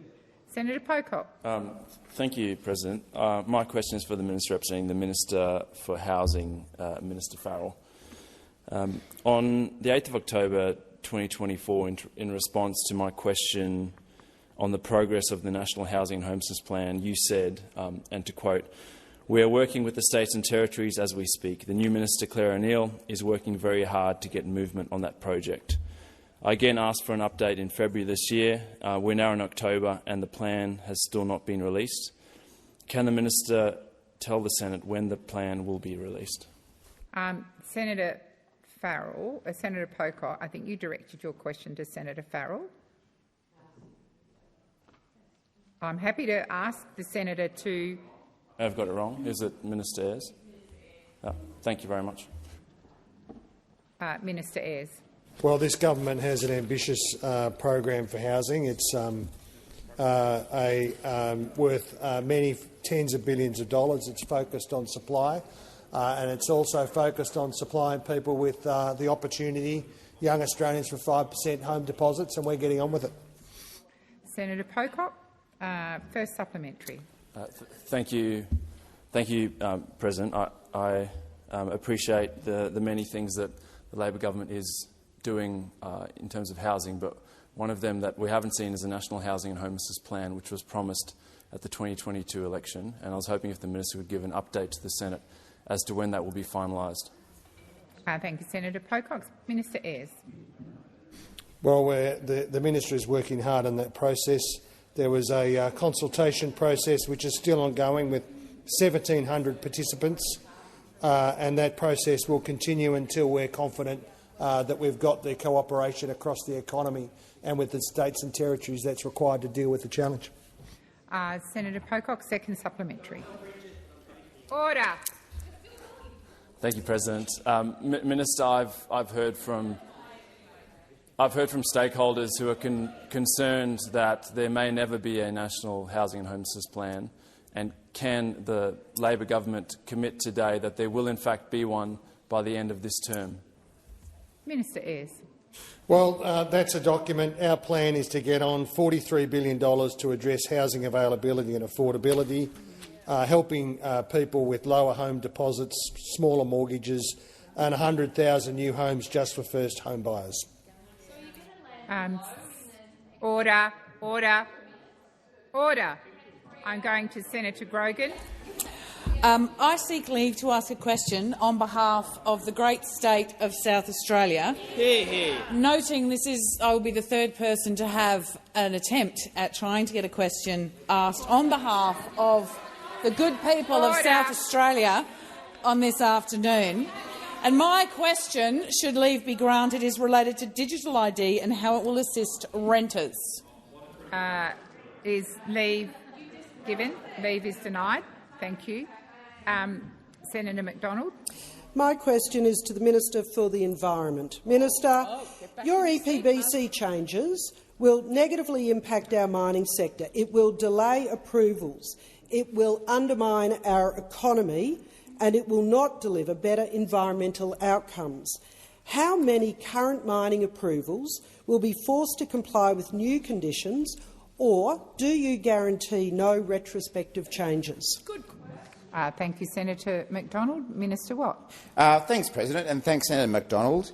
I might just also make the point that it should be very clear to all watching that it is the opposition and the Greens who have prevented this parliament continue sitting and answering questions this afternoon. We're prepared to stay as long as anyone wants, as long as anyone's got questions. But twice we've attempted to move to not adjourn until the Leader of the Government in the Senate asks that further questions be placed on notice. And it would appear that Senator Pocock, for all of his posturing, the opposition for all of their posturing, the Greens, don't want to stay and ask questions.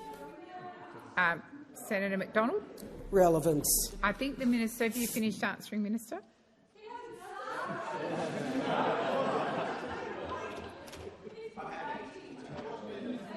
Okay. So,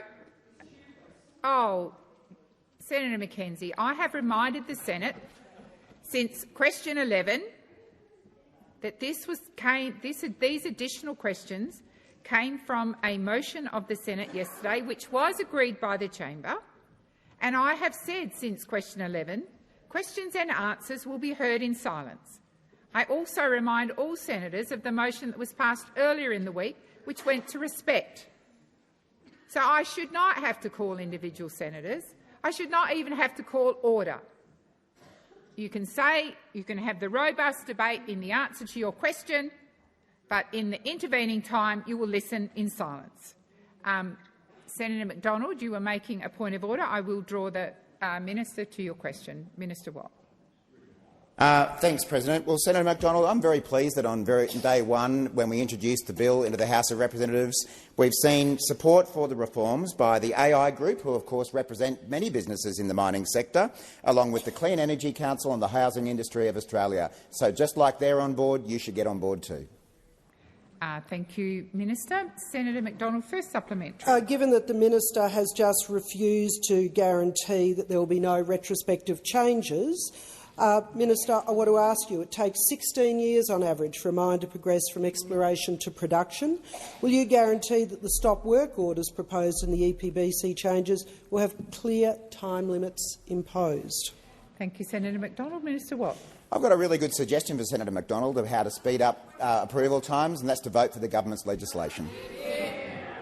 I'm waiting for silence. Order. Order.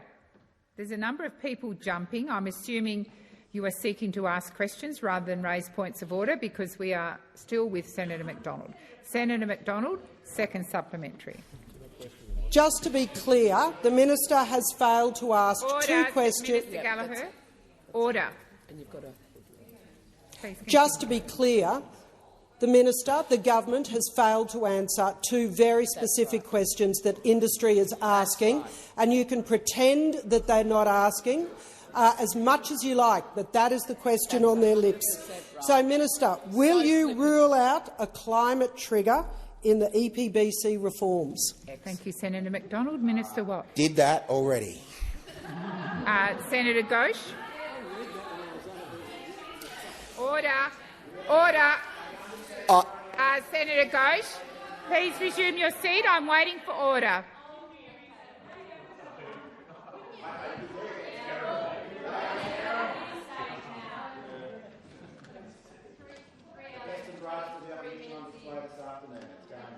I'm still waiting for order. Senator Ghosh. I seek leave to ask a question on behalf of the State of Western Australia concerning junior rangers. Is leave granted? Leave is not granted, Senator Ghosh. Thank you. I'm going to go to Senator Hodgins-May.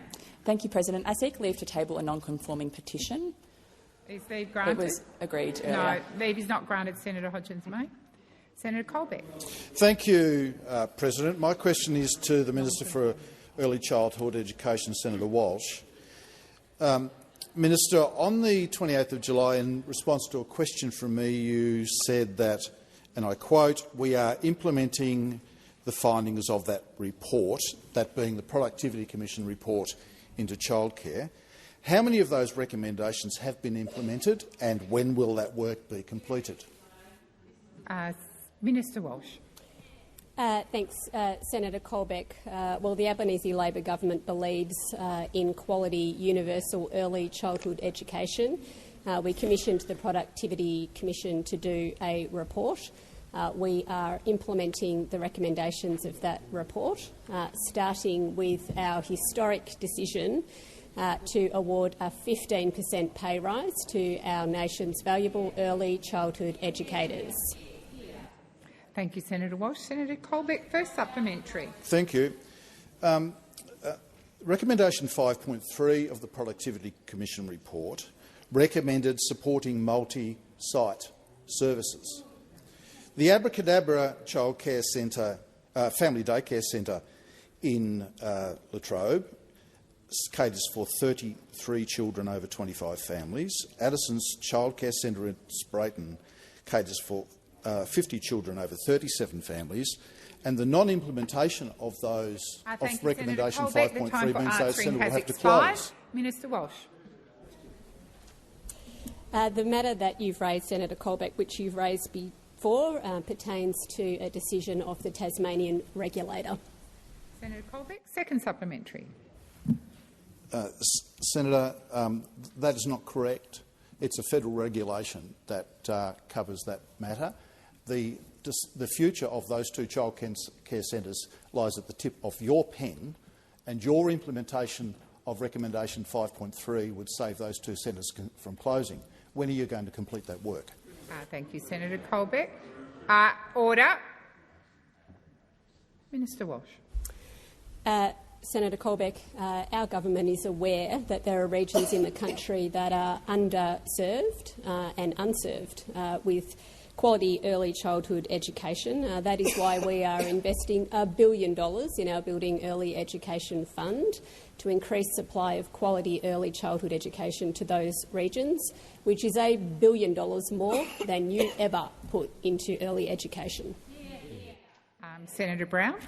Thank you. I seek leave to ask a question on behalf of the beautiful state of Tasmania regarding the nutrition workforce. Is leave granted? Leave is not granted. Senator Brown. Order.